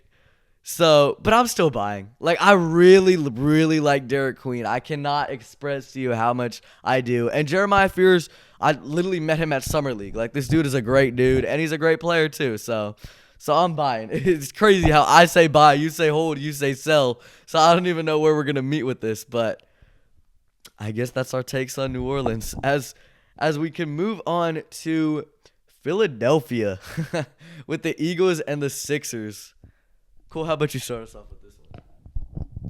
I'm selling, pretty much, because like the Eagles, they kind of had this same situation 2 years ago where kind of their team just isn't like really it's their coaching staff. Like, I don't have any faith in Nick Sirianni. I haven't in a while. I think the reason they won the Super Bowl last year was kind of the Chiefs like self-destructing and also like high-end talent. But like Nick Sirianni has not been like, and his guys have not been like a great coaching staff for a number of years. And I think this year it's kind of come to a head, and it is pretty much just Jalen Hurts deep ball, Saquon up the middle, Jalen Hurts deep ball.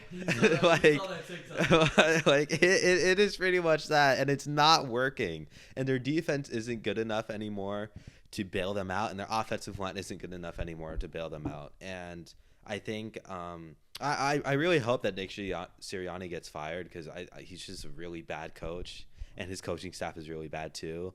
But for the Sixers, I think that like with like I think you can make an argument that they are on the up, because Tyrese Maxey is a very good point guard. VJ Edgecombe, while he hasn't been playing great lately, I think he has the potential to be pretty good. And Joel Embiid is kind of iffy. Like he has some flashes, but he's been injured a lot too, and they somehow still have Paul George on that roster. But I think I'll probably hold and lightly sell, because I think the Sixers have a good future, and the Eagles are still a very good team. It's just the Eagles coaching staff frightens me a little bit. That's fair, 100%. I feel like I don't know. I don't really know what to say about the Eagles season so far. Like they've been winning games, but it's looked really ugly. And like you were talking about, like the play calling, like I can't put all the blame on Kevin Patullo, but he has definitely not been good as the offensive coordinator. And you were talking about Nick Sirianni. Nick Sirianni literally picked this guy. He didn't go out and search any other organizations to try to find, like they handpicked Kevin Patullo, and it has not been the best. But you have to put some of this blame on Jalen Hurts as well, because it's not like Kevin Patullo is going out there and throwing 4 picks and scoring -2 fantasy points in a game. You know what I mean? It's that, like, not all the blame is on him. But also, when you think about it, A.J. Brown has had a great last couple of games. You know what I mean? They are still winning games. They're still, like, in the top of the division. I mean, Dallas has looked on the top, but looked on the come up. But, you know what I mean? Like, they're still the reigning Super Bowl champions. You know what I mean? So I can't, like, say that, oh, this Eagles season is just, like, it's fried, it's cooked, it's over. They're never making it back to the Super Bowl. Blow it up. You know what I mean? This roster's done. Which, I mean, you weren't saying that anyways, but I can't really, like, hard sell on their future. And also with the Sixers, like, this team is getting Jared McCain back and fully healthy. Like, he's not back at his, like, what we saw in his Rookie of the Year form last year. I mean, he didn't win, but he was looking really good, like, in November of last year. He's still not at that form yet. Once he gets to that form, that Maxey, McCain duo, once VJ Edgecombe gets out of this slump that he's in right now, this Sixers future is really bright, especially if they can get... I mean, we've been saying this about Joel Embiid for a while. It's like, get this guy, like, some help so that he's not forced to carry the team on his back, because he was, like, playing through an eye injury back in, like, 2024. And now he finally gets Maxey to be the MVP candidate that he is. He gets McCain to be good. He gets Grimes next to him. And I don't know why Paul George is still on the team, but you know what I mean? So I'm going to say hold, because I feel like there's a lot of ups and downs with both teams, but I'm going to say hold. Yeah, I think you guys have basically said everything I want to say. I'm going to hold just because I do still feel like Howie Roseman and Daryl Morey have proven that they can draft really good players. And like, I feel like the Sixers have the foundation with Edgecombe and Maxey and McCain, and the Eagles, you know, they still have Howie Roseman and they still have Vic Fangio coordinating their defense. And we've seen this season play out before, just like 2023, but they got it right with another offseason. They go on to win the Super Bowl. I think that they should fire Nick Sirianni this time around. I think that would be the fix. And I'm not putting it out of the question that they make that move, because the Eagles have generally been pretty proactive and they have high standards. So I think that I don't think that Howie Roseman is going to let Nick Sirianni sink his ship if this continues. So I'll hold, because I do still think there's a world where both teams are really good next year. So Yeah. And you're right. That dude Howie Roseman's a genius. Like, you're never gonna have a really bad future with him managing your team at the helm. So I feel like hold is a really good spot to put both teams in. But as we move on to a team that also has a city that also, I don't know what to say, honestly, it's Phoenix with the Cardinals and the Suns. I'll start off with this one. I feel like the Suns, I'm really high on this team, but I can't buy into them because Devin Booker's already 30 years old. Kaman Malak hasn't gotten the playing time that we've wanted. Like, I don't see, like, I can't buy into them because I can't say, oh yeah, they're a clear-cut contender right now. But I also can't sell because they're winning games. They're doing a lot of good stuff. I like their future with Kaman Malak, with maybe if Jalen Green can actually, like, you know, develop into the number 2 pick that he was for a reason. I really like their draft last year, getting like Rasheer Fleming with Kobe Brea. Like, these guys are really good pieces. So I don't know whether to buy and sell. And then for the Cardinals, I don't know about the Kyler Murray situation. I think they're definitely moving off of him this offseason. So I don't really know what the quarterback situation is going to look like. Marvin Harrison was looking really good before the appendicitis. But it's going to be a hold for me. Like, I don't know whether to buy or sell on either team because they have really bright spots and they have really bad spots. And I don't know where to meet in the middle ground for there. Yeah, for me, I'm probably going to hold as well because the Phoenix Suns this year have been like a pleasant surprise for me because, like they just have like guys that you wouldn't necessarily expect, or like not necessarily like expect, but like I wasn't really expecting them to be like a top 6 playoff team, and they've kind of proven that they can definitely be that this year. But for the Cardinals, like I think moving off, like once they move off of Kyler Murray, it's kind of just a question mark on quarterback, whether they try to get one in free agency or draft quarterback. But but they do have some good pieces, especially on offense with Marvin Harrison Jr. and Trae McBride. But like I don't know about like their future, like really, because their defense is also kind of iffy as well. So I'll hold for now. That's fair. Yeah, I'm gonna sell honestly, just because I feel like the Cardinals are really holding them back here. I think they're in a very questionable situation. I don't think Jonathan Gannon is a good coach. I don't think Kyler or Jacoby Brissett is their answer at quarterback next season. And I just feel like with the Suns, it's definitely plenty of good pieces and they're winning a fair amount of games, but I don't think the Suns are such a good team and there's such a clear outline for what this team build is going to look like. I don't know how all these guys are really going to fit around each other and genuinely compete for a title in coming years. I don't know if I quite see that. So I just feel like the Cardinals are really holding them back here. I'm going to sell just because I don't really see the dream offseason that they can have that can get them into even playoff contention. Like this team was supposed to be a wild card contender and they haven't been anything close to that. Like it's just been such a big disappointment and there's no clear outline to where they go from here. So yeah. Yeah, that's just the same for me. It's just like we don't know I'm really questionable on both teams. But I feel like sell or hold is a great place to put it in. As we move on to LA, we can start speed running from here. We're almost 2 hours in, but as we go on to the Rams and Lakers specifically, and I'm just gonna start off with one word: heavy buy. Nico, I'll let you continue off of me, but that's just I feel like you've got no choice but to go heavy buy. I mean, you can't understate how much the Lakers' long-term outlook improved when they pulled off the Luka trade, and now he's, very much an MVP candidate as usual.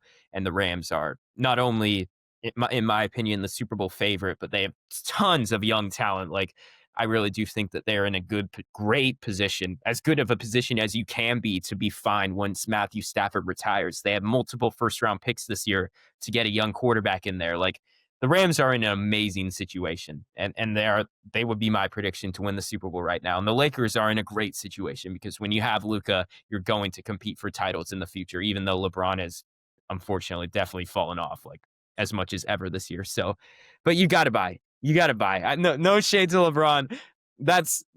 I feel like LeBron is not going to stop me from buying the Lakers. So yeah, no, buy.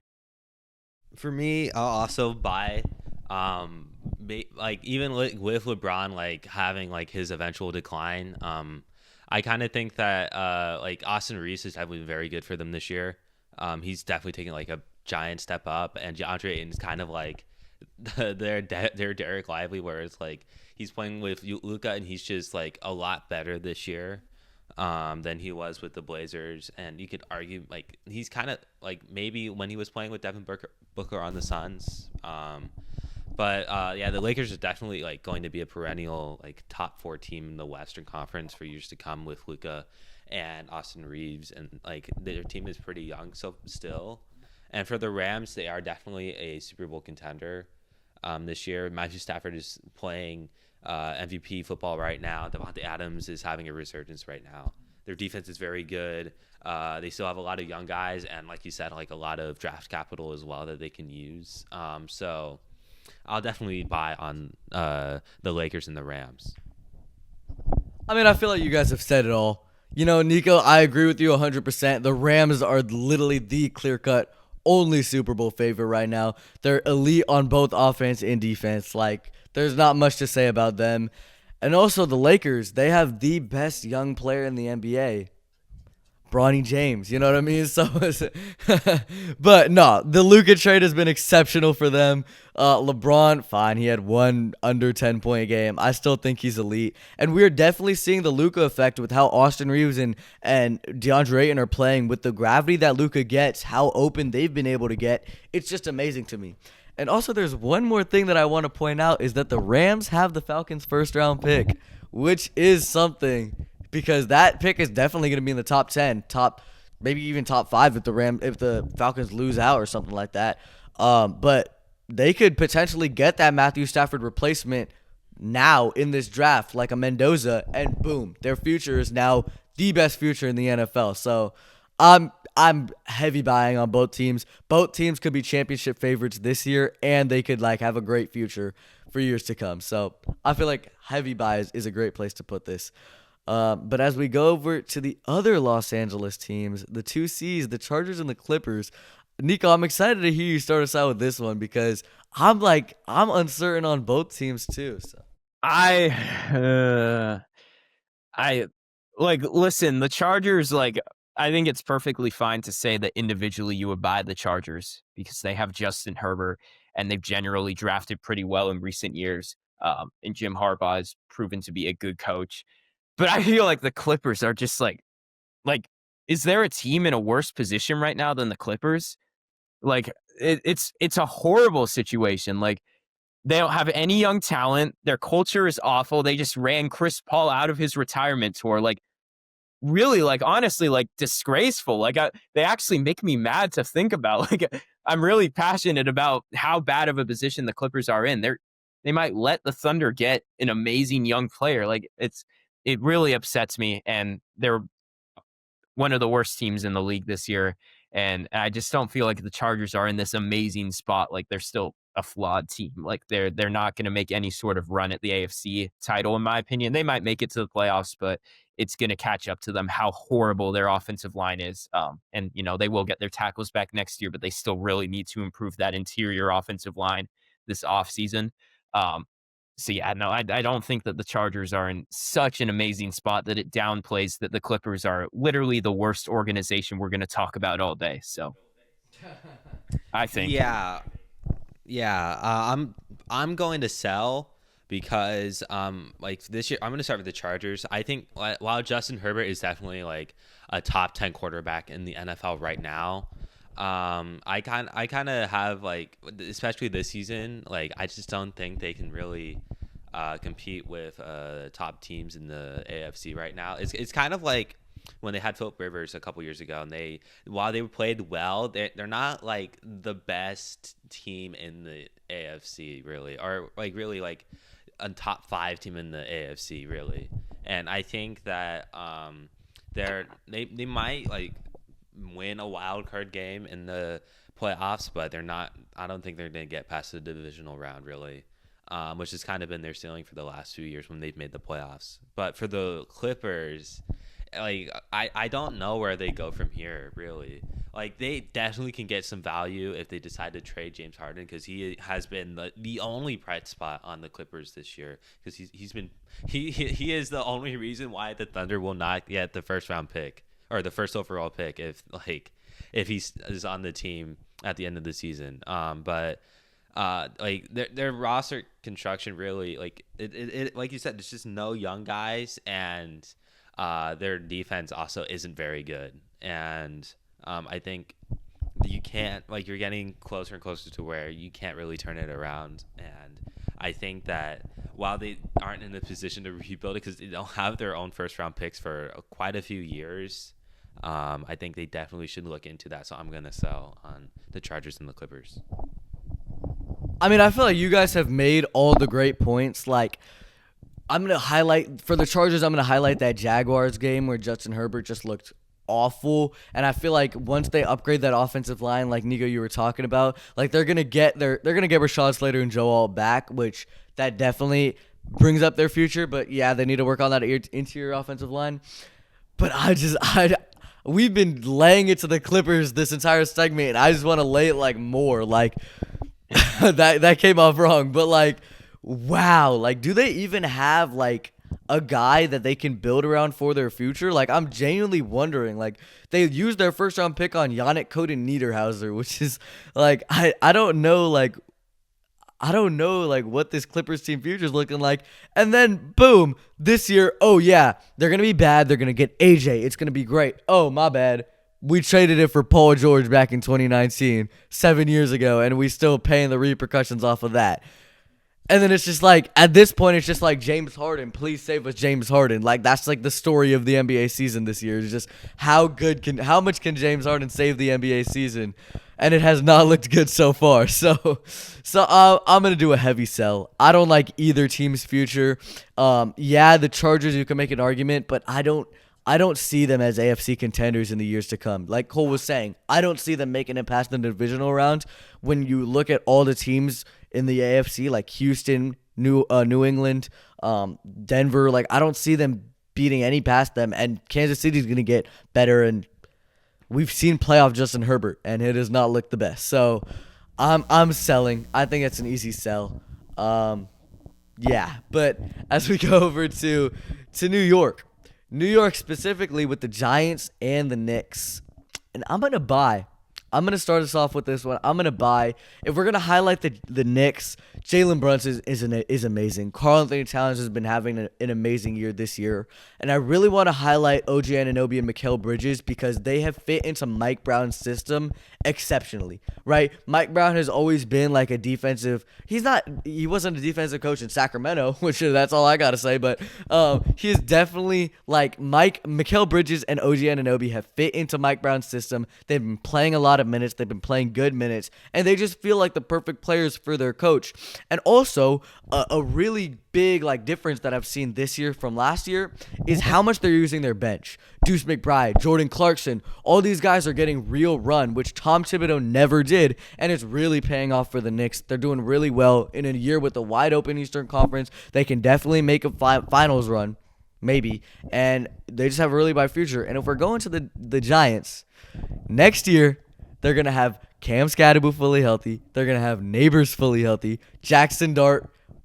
Nico, I know you weren't high on him coming out of Ole Miss with Lane Kiffin's system, but I know even you can admit that like this dude is a absolute dog. You know what I mean? So he is great, and they're going to have a 4th place schedule next year. The ceiling is only up for New York, and I'm buying. I'm heavy buying. Yeah, I'll also buy on the Knicks and Giants because I think the Knicks are probably the most likely team to make the NBA Finals out of the East this year. Their team, they're just a very good team this year, especially with Mike Brown as their coach. Jim Brunson is playing like they're all just playing like as well as they were last year. And last year they were one of the best teams in the Eastern Conference. And for the Giants, I think their future is very bright with Jackson Dart and Cam Scatterbo and Malik Neighbors. And right now they could potentially have had like a way better record if they didn't blow so many games in the fourth quarter this year, which is kind of crazy to say. But I think that the Giants definitely while I don't think they should have fired Brian Daboll, I think it's okay that they did.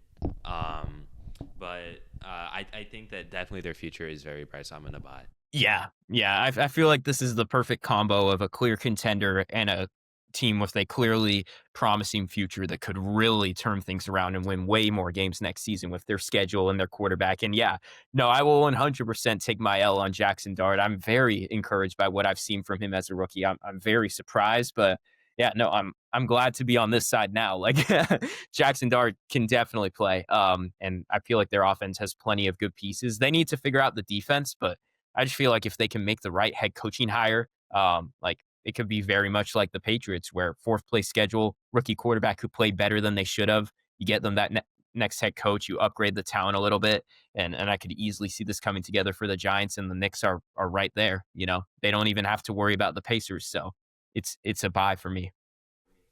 I just want to say, you have no idea how good it feels for you to hear that, because I was watching your videos back in April when you were saying there's no way Jackson Dart should have been a 1st-round pick. This is crazy. Ole Miss is not going to prepare him for the NFL. But I've been a Jackson Dart fan. It feels so good for you to hear that. But yeah, no, it's definitely a buy. And I love the future for both teams. But as we go on to another 2 teams that are in that same area that maybe might not have the best future, it's the Jets and the Nets. I'll let you guys start us off with this one because I kind of have a hot take, just like I did with New Orleans. But Nico, I'll let you start us off with this one. Oh man, it's tough because I actually do think the Jets are in a pretty dang good spot. I mean, obviously they have the most draft picks of anyone in the league now after what they did at the deadline. I think that the Sauce trade was great for them. I think that was the perfect sell high opportunity for them. And it's aging well, even in ways that I don't think they could have expected.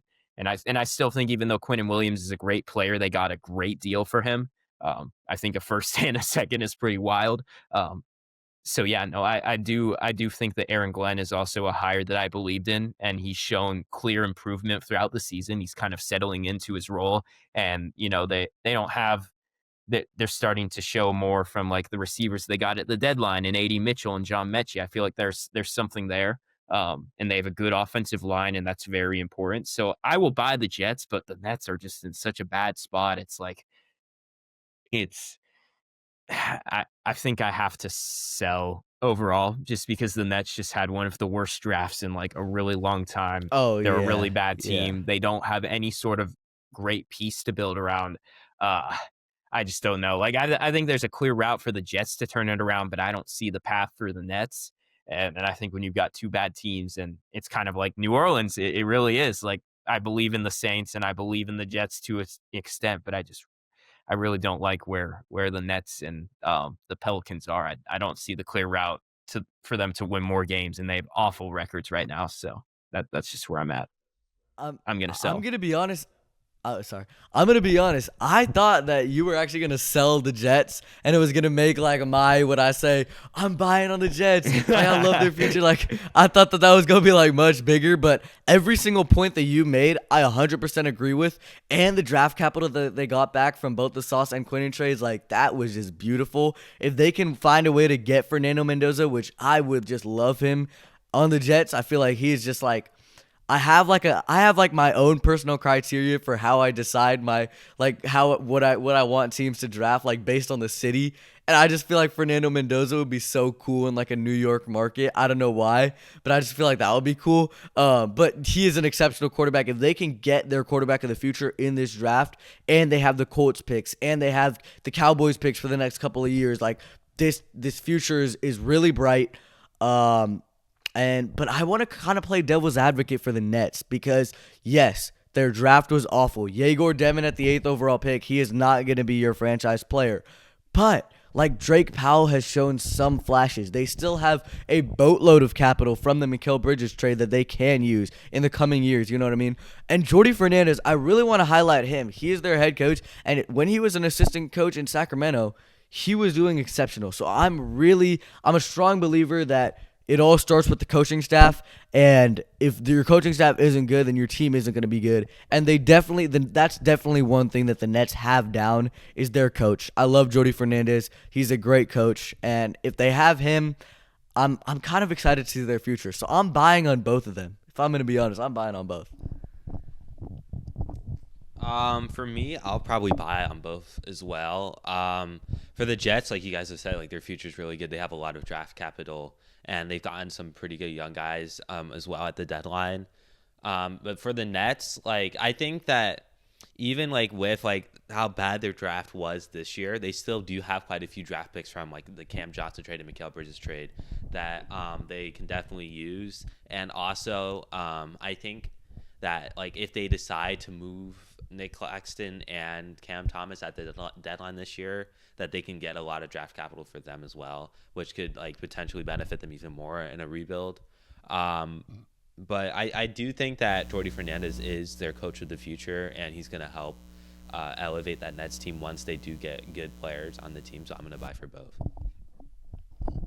And just as one last thing, just shout out Michael Porter Jr., averaging 27 this year, career year. He's a dog. He's not going to be like a part of their franchise's future. He's still like 29 years old. They're probably going to ship him off, but he's just a dog. So shout out to him.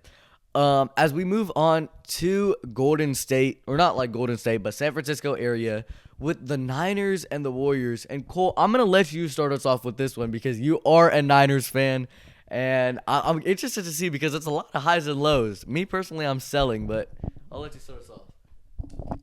I guess I'll start with the 49ers. For the 49ers, I'm 100% buying because they have their pieces locked up. While they are very injury prone, this has been like a thing for a number of years, and it hasn't necessarily stopped them from doing great things in the postseason. I think Kyle Shanahan is the best coach in the league right now, and while Brock Purdy has been injured this year and he hasn't had like too many like great games, he is still definitely a top 10 quarterback, and they have all of their main guys locked up.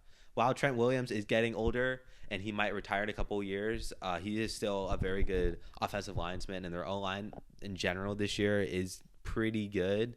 But like on their defense as well, like even though they lost a lot of pieces on their defense like in the offseason this past year with Greenlaw and Hufanga leaving, I still think that like Mustafa is a very good young defensive safety, and while even though Fred Warner is out right now for the year, he might be back for the playoffs, which would be a huge gain. And also Nick Bosa is out, but their D line is still like really good.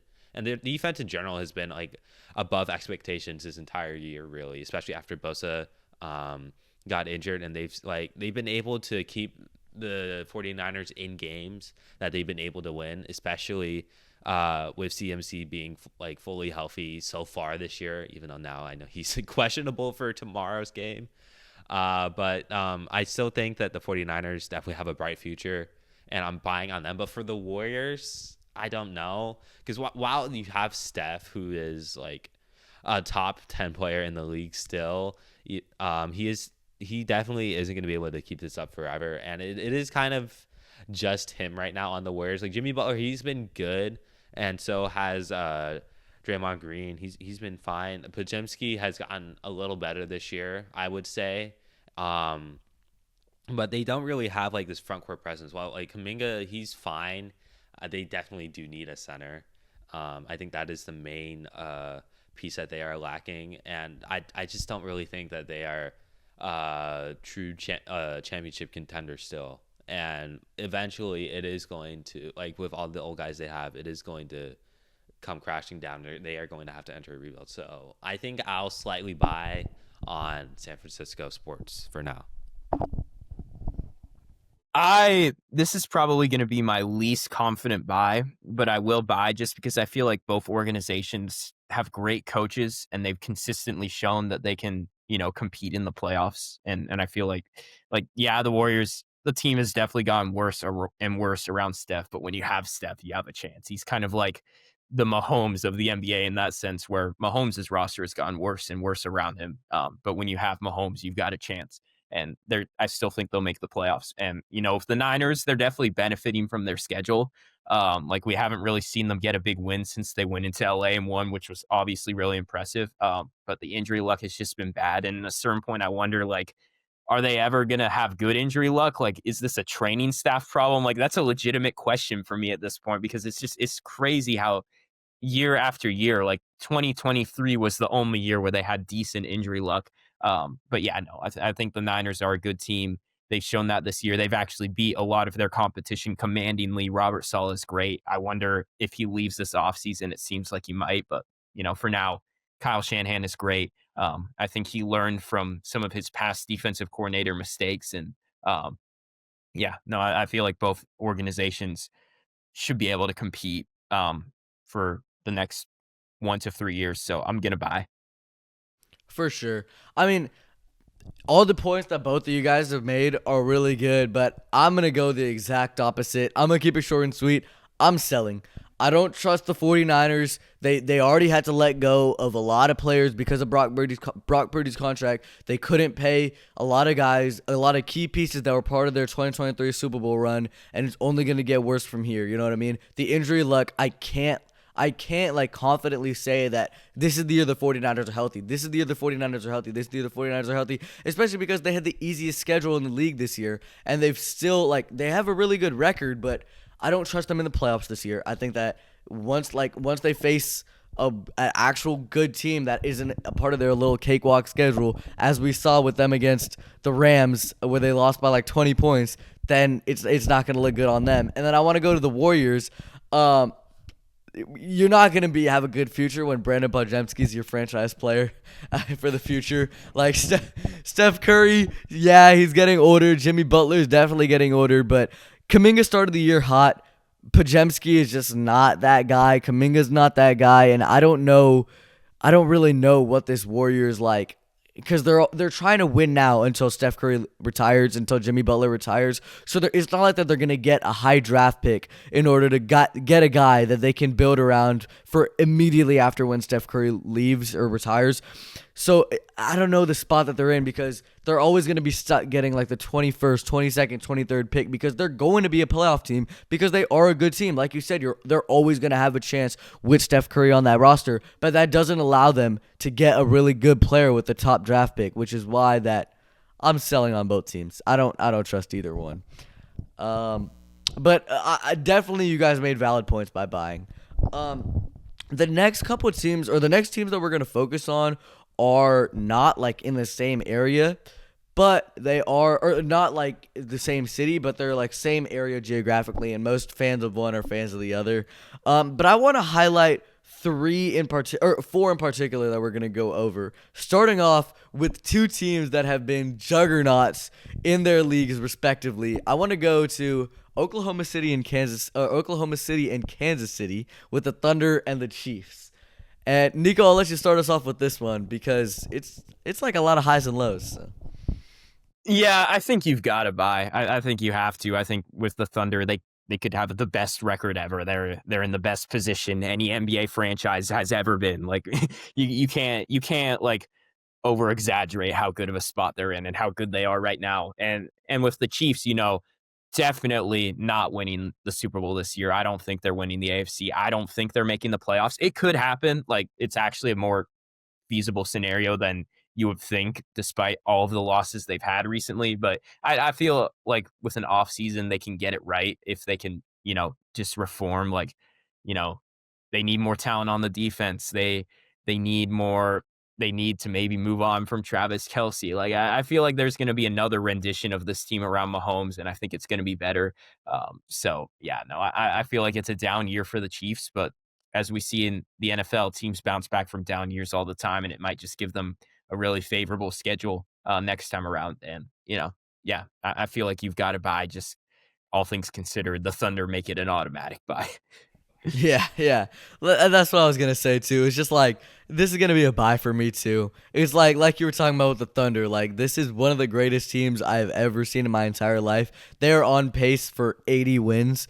Like, so shout out to Portland, by the way, only team to beat them. But no, yeah, this team, the Thunder are amazing, but I really want to go more into the Chiefs. Nico, like you were saying about like the comparison between Steph Curry and Patrick Mahomes, like, you can never not have a shot with Patrick Mahomes as your quarterback. Like, maybe this year, fine, they're not going to make the playoffs, or they're not going to make the playoffs, yeah. But next year, it's the Chiefs. They're going to make some changes. They're going to get better. You know what I mean? And you can never count them out. And then with the Thunder, it's just like, what is there to even say about them? Top 5 offensive rating, top 5 defensive rating, MVP candidate, one of the best front courts in the league with Chet Holmgren and Isaiah Hartenstein, and they've been missing Jalen Williams for a majority of the season. That's all I gotta say. Like, this is an easy buy, and it's kind of crazy that both of like the juggernauts of the two leagues are like 30 minutes away from each other, which is kind of crazy. But yeah, cool. What do you think? I'm gonna definitely buy as well. But for the Chiefs, I kind of think that, like you guys have said, they are definitely one like off season away from fixing all their issues and getting better. They have some good young guys on defense, like Omar Lot, but he is like injured right now. He did have some flashes until he tore his ACL, but I think that really they are just one good draft away from getting like some good defensive young guys and some more offensive weapons, and then they can be right back where they were like last year or 2 years ago, where they're just perennial Super Bowl contenders over and over again, because Patrick Mahomes is pretty much the Steph Curry of the NFL, whereas like you always have a chance with him. And the Thunder are like probably the best team in NBA history. Okay. They are most likely going to end up being the best team, well, at least regular season wise, the best team in NBA history. record wise. I like they just really have no weaknesses right now. Even with one of their best players out for most of the season, they still have only lost one game. And like I don't know. I don't really know how you can stop them really, because obviously like neither do most NBA teams except for the Blazers that one time somehow.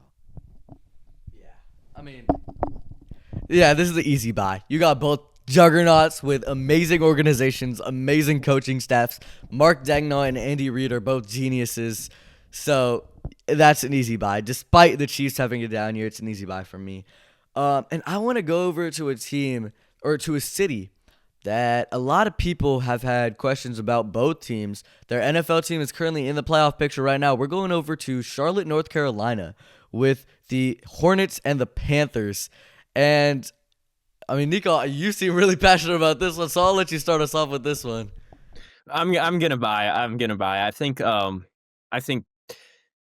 Panthers, like, how can you not be excited if you're a Panthers fan right now? They're in prime position to play in their first playoff game and, host their first playoff game in over a decade. Like, it's been so long since they've been at the top of the top of the division, and it feels like they're coming off a great draft, and it feels like, we're going to get the opportunity to see who Bryce Young is. Like, he's shown us life in recent weeks. I think it was looking a little rocky that he didn't, build on how he finished year 2 for a while there. But last 3 games, 2 of the last 3 have been awesome performances by them.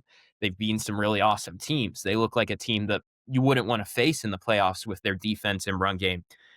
And I feel like with the Hornets, yeah, they're still one of the worst teams in the league, but I also really like their draft with Knipple and Kalkbrenner and a lot of those guys. So I feel like both teams are coming off good drafts, good coaches. I forget the name of the Hornets coach. I know he's the former Celtics assistant. I think he's a good coach. What was it? Charles Lee.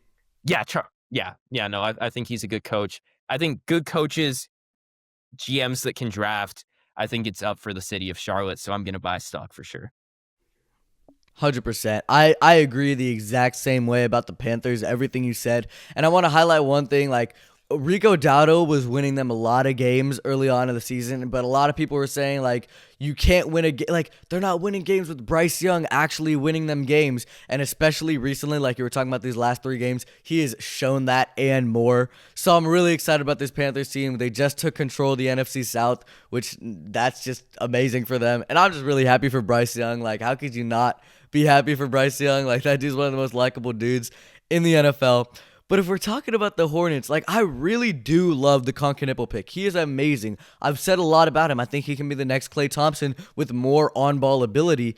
But I don't know, something about the fact that a couple of nights ago they took out LaMelo Ball and Brandon Miller because they didn't trust them in the crunch time, which is kind of shaky for me, especially if they're supposed to be your 2 franchise cornerstones. What does that reflect on them as players? It doesn't reflect a good message. So, I mean, yes, I love Ryan Kalkbrenner. Yes, I love Knipple, but if your best players aren't committed to a winning culture, with which, as we've seen, LaMelo Ball and Brandon Miller just aren't, then I don't know what the future is for Carolina, for Charlotte, but I would still say bye for now.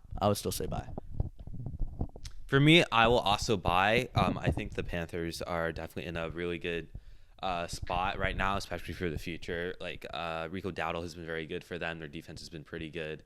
Bryce Young has, like you guys has been showing life recently, which is something that I don't think a lot of people would have expected to say, especially after his rookie year. But like for the Hornets, I think that while the young guys do look good, LaMelo Ball is still like when he's healthy, he is a very, very good point guard or guard, and I think he can definitely he will definitely like give you like good points and good minutes like night out, so long as he is able to play. And Brandon Miller, I think he's also like been pretty good last year, even in the short sample size we had with him, and this year as well, he's been pretty good.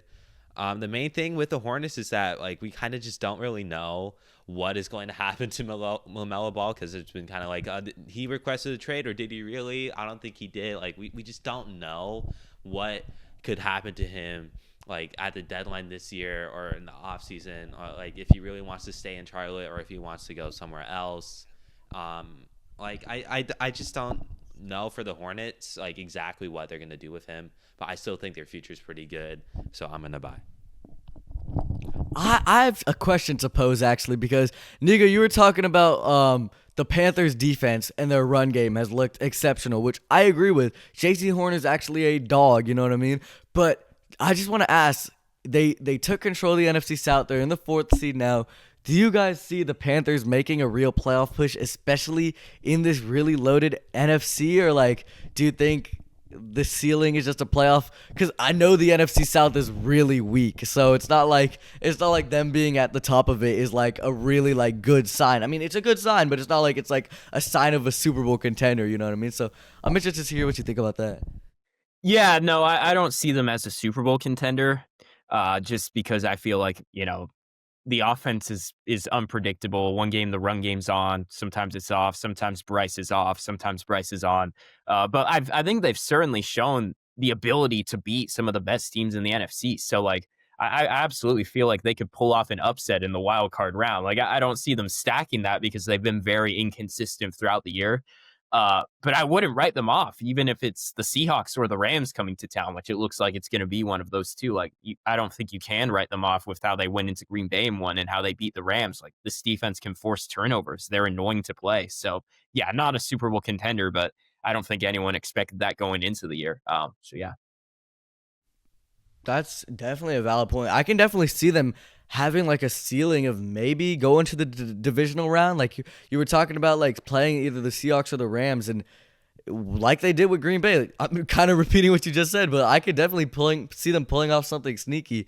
And a divisional round game is definitely in the cards for Carolina. But as we go over to our final two teams that I want to highlight, you were talking about the Panthers maybe playing the Seahawks, and we're going to be going over there into the Northwest with the Trailblazers and the Seahawks.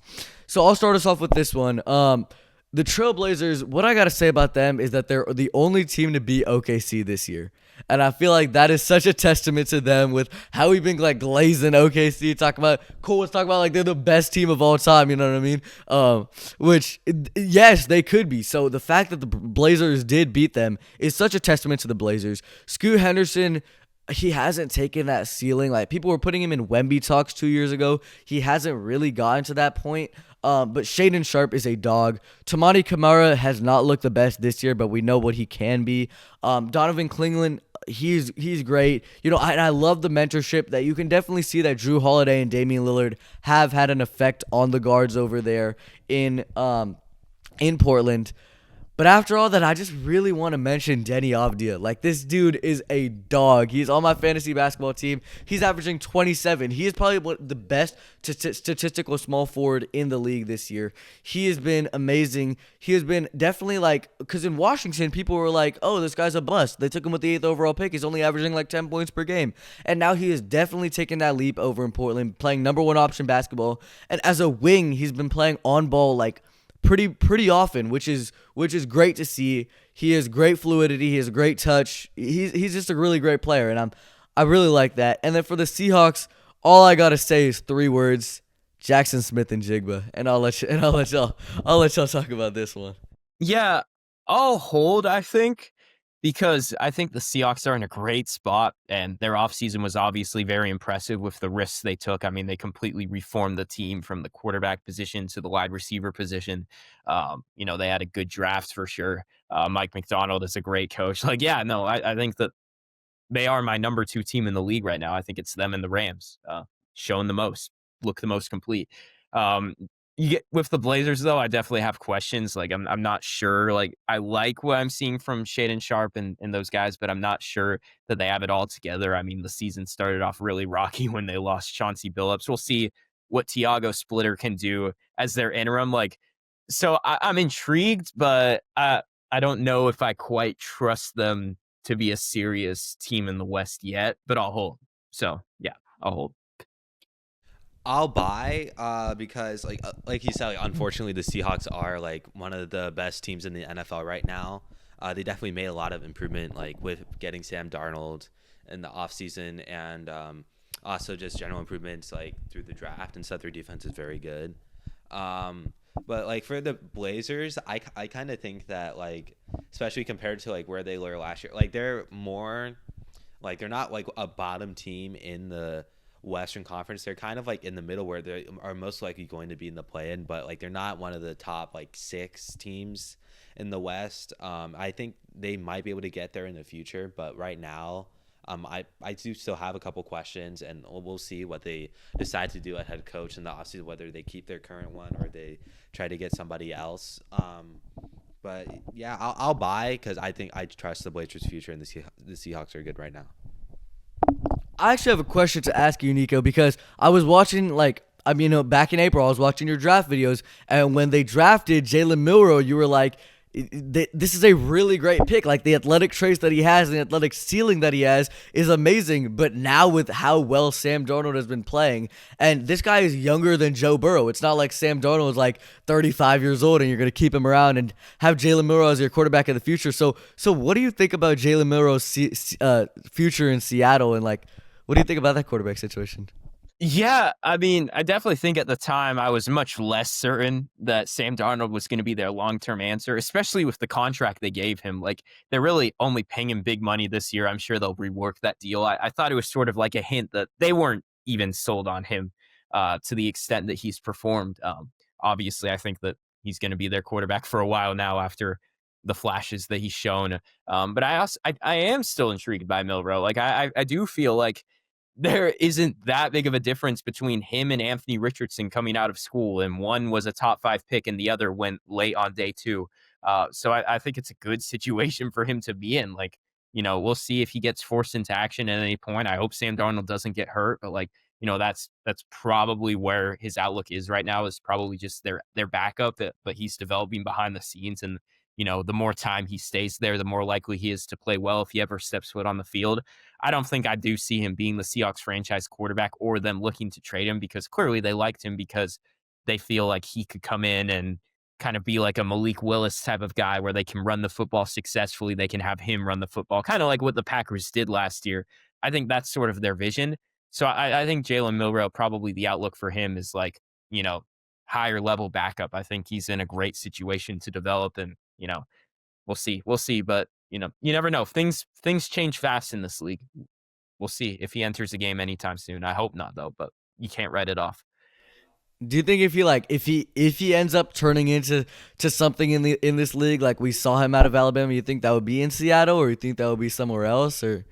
Probably somewhere else. I mean, the way I probably predict it right now is like he might, like once his rookie contract expires, he might sign somewhere else. He might get an opportunity, because I feel like there definitely are teams that were intrigued by him in the draft. I still think he was underrated in the draft. So I could see him having like I said, I think Malik Willis is an interesting comparison, a guy who went from Tennessee to Green Bay, and maybe someone throws an interesting trade offer where the Seahawks feel like they can't hold on to a backup quarterback, and instead of taking a pick that they could use to improve their roster. So I think it will be somewhere else, but I'm still intrigued, and I still think it was a smart pick because, I'm sure other teams are intrigued by Jalen Milroe working behind the scenes right now. 100%. As we go over to our final team, and you were talking, this is about to be a banger transition. You were talking about how Jalen Milroe was a quarterback drafted in this draft. We're going to go over to the first quarterback drafted in this past NFL draft, over to Tennessee with the Grizzlies and the Titans. And I'll start us off with this one. I'm gonna sell on their future, and I really like Cam Ward. I mean, I'm not gonna say that I really like him in the NFL, because it has looked awful. I'm not gonna sugarcoat it. It has looked awful over there in Tennessee. But I'm still really intrigued on what Cam Ward can be in the NFL. He was the first overall pick for a reason. But if we're focusing on the Grizzlies, this is the real reason why I want to sell. Ja Morant just isn't that guy anymore. Like, the antics were fine at first because it's like, it's Ja Morant. But now he's like actually turned into a bad NBA player, and it's like the play style doesn't justify the off the court, you know what I mean, at this point. So that's why I'm selling on them, and they traded Desmond Bane for four first round picks, and that's a really good return, fine. But like, do I trust this team to develop young guys? Because 2 years ago it was it was Gigi Jackson, and he was having a really good rookie year, and now he's out of the rotation. Last year, it was Jalen Wells, and he was having a really good year, and now he's just getting no playing time. And this year, it's Cedric Howard, and he's having a really good rookie year. And what does his future look like in Memphis with the way this development has been working? And with those 4 first-round picks that they got from Desmond Bane, are we sure that the trend with Memphis is that they haven't been able to develop players? And are we sure that they're going to be able to develop those 4 first-round picks? I just don't trust that. And I really like their head coach, and I like their system, but I don't know. I'm really selling, and Jaren has had a really bad year, especially. So I'm selling on Tennessee. I can't go any further than that. I mean, I can't go any higher than that. I'll probably hold just because I feel like, getting Cam Ward is a big deal. And I feel like, yes, overall he's been bad, but he's had some really impressive performances against some of the best defenses in the league. Like I think about that Texans game, he was pretty good. I think he played pretty well against the Seahawks and the Broncos. So there's reason to believe that he's kind of like another Drake May where, if they improve the situation around him and you look back and you'll say, yeah, there were always flashes. He was just in a horrible situation. Do we trust Tennessee to get it right? That's another question. They have to get this head coaching hire right. And I honestly don't think their draft was that great outside of him. And with the Grizzlies, of course they're in a bad spot right now. I would agree with you that I'm kind of out on Ja. It's frustrating how he holds back the other young pieces around him. But I feel like if they deal Ja and like they have a ton of draft capital to work with now with Ja and the Bane trade, I feel like they could successfully retool. And I do believe that Taylor Jenkins is a good coach. So yeah, I'm not like sold on either team, but I'm intrigued. So I feel like hold for both of them is where I'm at.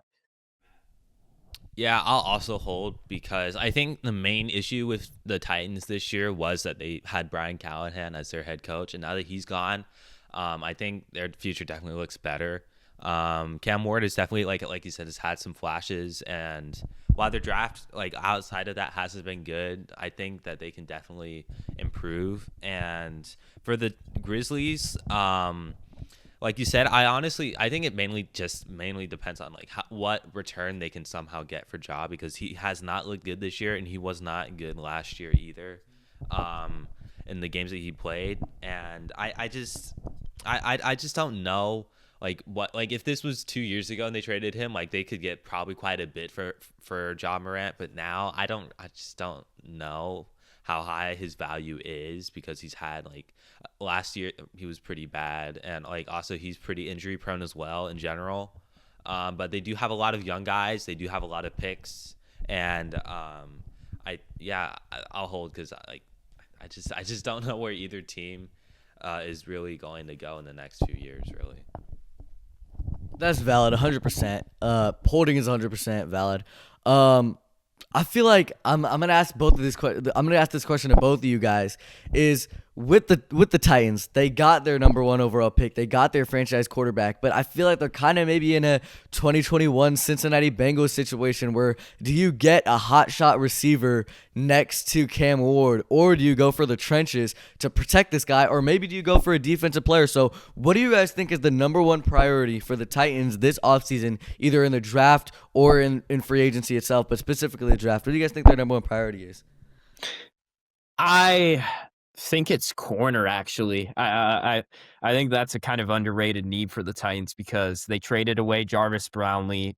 L'Jarius Sneed just looks like a total flop of an acquisition. Like he's not playing for them. Like their cornerback play, they have like practice squad corners at this point, and they're getting torched. Like it's really holding the defense back. So that's where I really look in the first round. But I also do believe they need to invest more in receiver for Cam Ward. Like Io Manor has shown some decent flashes. Like DK looks like a good special teamer, but that's not going to cut it. Like that's no way to support your promising young quarterback. So I definitely would look to invest in receiver. Calvin Ridley's probably done. He's old. He's always hurt. It doesn't look like that's going to work out. Like that 2024 offseason really aged poorly for them. So yeah, no, I think receiver and corner got to get more skill talent. That's where I see it. Yeah. Yeah, I agree with receiver and corner, mainly because I don't really think, while their offensive line isn't very good, like Cam Ward is a pretty mobile quarterback, so it's not like you need to have a good offensive line around him. While that would be beneficial, It's not like their top need, like you said. I think like they just don't have a good wide receiver room right now. Like their best wide receiver is Calvin Ridley, and he's not very good. So I would definitely want them to draft wide receiver, corner as well, and and just improve both sides of the ball really in this draft. 100%. You could also make an argument for the trenches. I mean, they already invested really high draft picks into the offensive line with the J.C. Latham pick a couple years ago. But I've seen a lot of Cam Ward just forcing the ball out quickly. I mean, he's had like a couple of drops where he just drops the ball, and maybe that's just because of the pressure in his face, something like that. But the Titans have a lot of work to do, safe to say. But the Titans are going to have a top pick in this draft. And 3 of those potential top picks out of the 4 players could be in tonight's Heisman race, which we will transition over to talking about right now. Jeremiah Love, Fernando Mendoza, Diego Pavia, Julian Sayin. I'm just going to pop the question right now. Who do you guys got winning and why? Nico, we'll start with you. I think Mendoza is going to win it with how the Big Ten championship played out. I mean, he clearly outplayed Sayin. He made some really impressive downfield throws that kind of got them over the top against the best defense in the country. So I think that it's a quarterback award, and he's been the best quarterback. I probably would still give it to Jeremiah Love, though. I don't think it's going to happen, but I feel like Heisman shouldn't be about value. I don't think it has to be a quarterback award like the NFL because it's most outstanding player. And I feel like Jeremiah Love has just flat out been the best player in college football this year. I mean, he's averaging like 150 yards a game. He's creating all these big plays for Notre Dame. I mean, they were absolutely unstoppable after those 2 losses when they really started feeding him more. I mean, I feel like that's a big reason why they lost to Miami and Texas A&M early in the season. Like, for some reason, he was only getting like 10 touches a game. And once you give him 20, you see what happens. So I more than anything, I wish we could give it to Ashton Jeanty, but I would say Jeremiah Love would probably be my pick, even though I know it's going to Mendoza, and I'm not livid about that. Like, Sayin would be a different thing. Like, I would really not give it to Sayin, and even Pavia, wouldn't feel great about it. But yeah, no, Love would be my pick. That's my take. No, like you were saying about Jeanty, like this year's Heisman race just makes me like we used to watch gods, like. We used to watch gods like try to get the Heisman. Like Travis Hunter versus Jeanty was like generational, and this year is just like we just haven't seen that. Like, I don't know. For me, you're right. I feel like Love has been the best player statistically. I mean, like the best player. Like he should win the Heisman. But I feel like the storyline, Mendoza, Indiana football has never been like a real powerhouse, and now they just won the Big Ten championship. Mendoza's playing amazing, probably going to be the number 1 pick in the draft. You know what I mean? I feel like all the storylines point to Mendoza. All I gotta say is, as long as Diego Pavia is arrogant, doesn't win it, then I'm okay. So that's my take.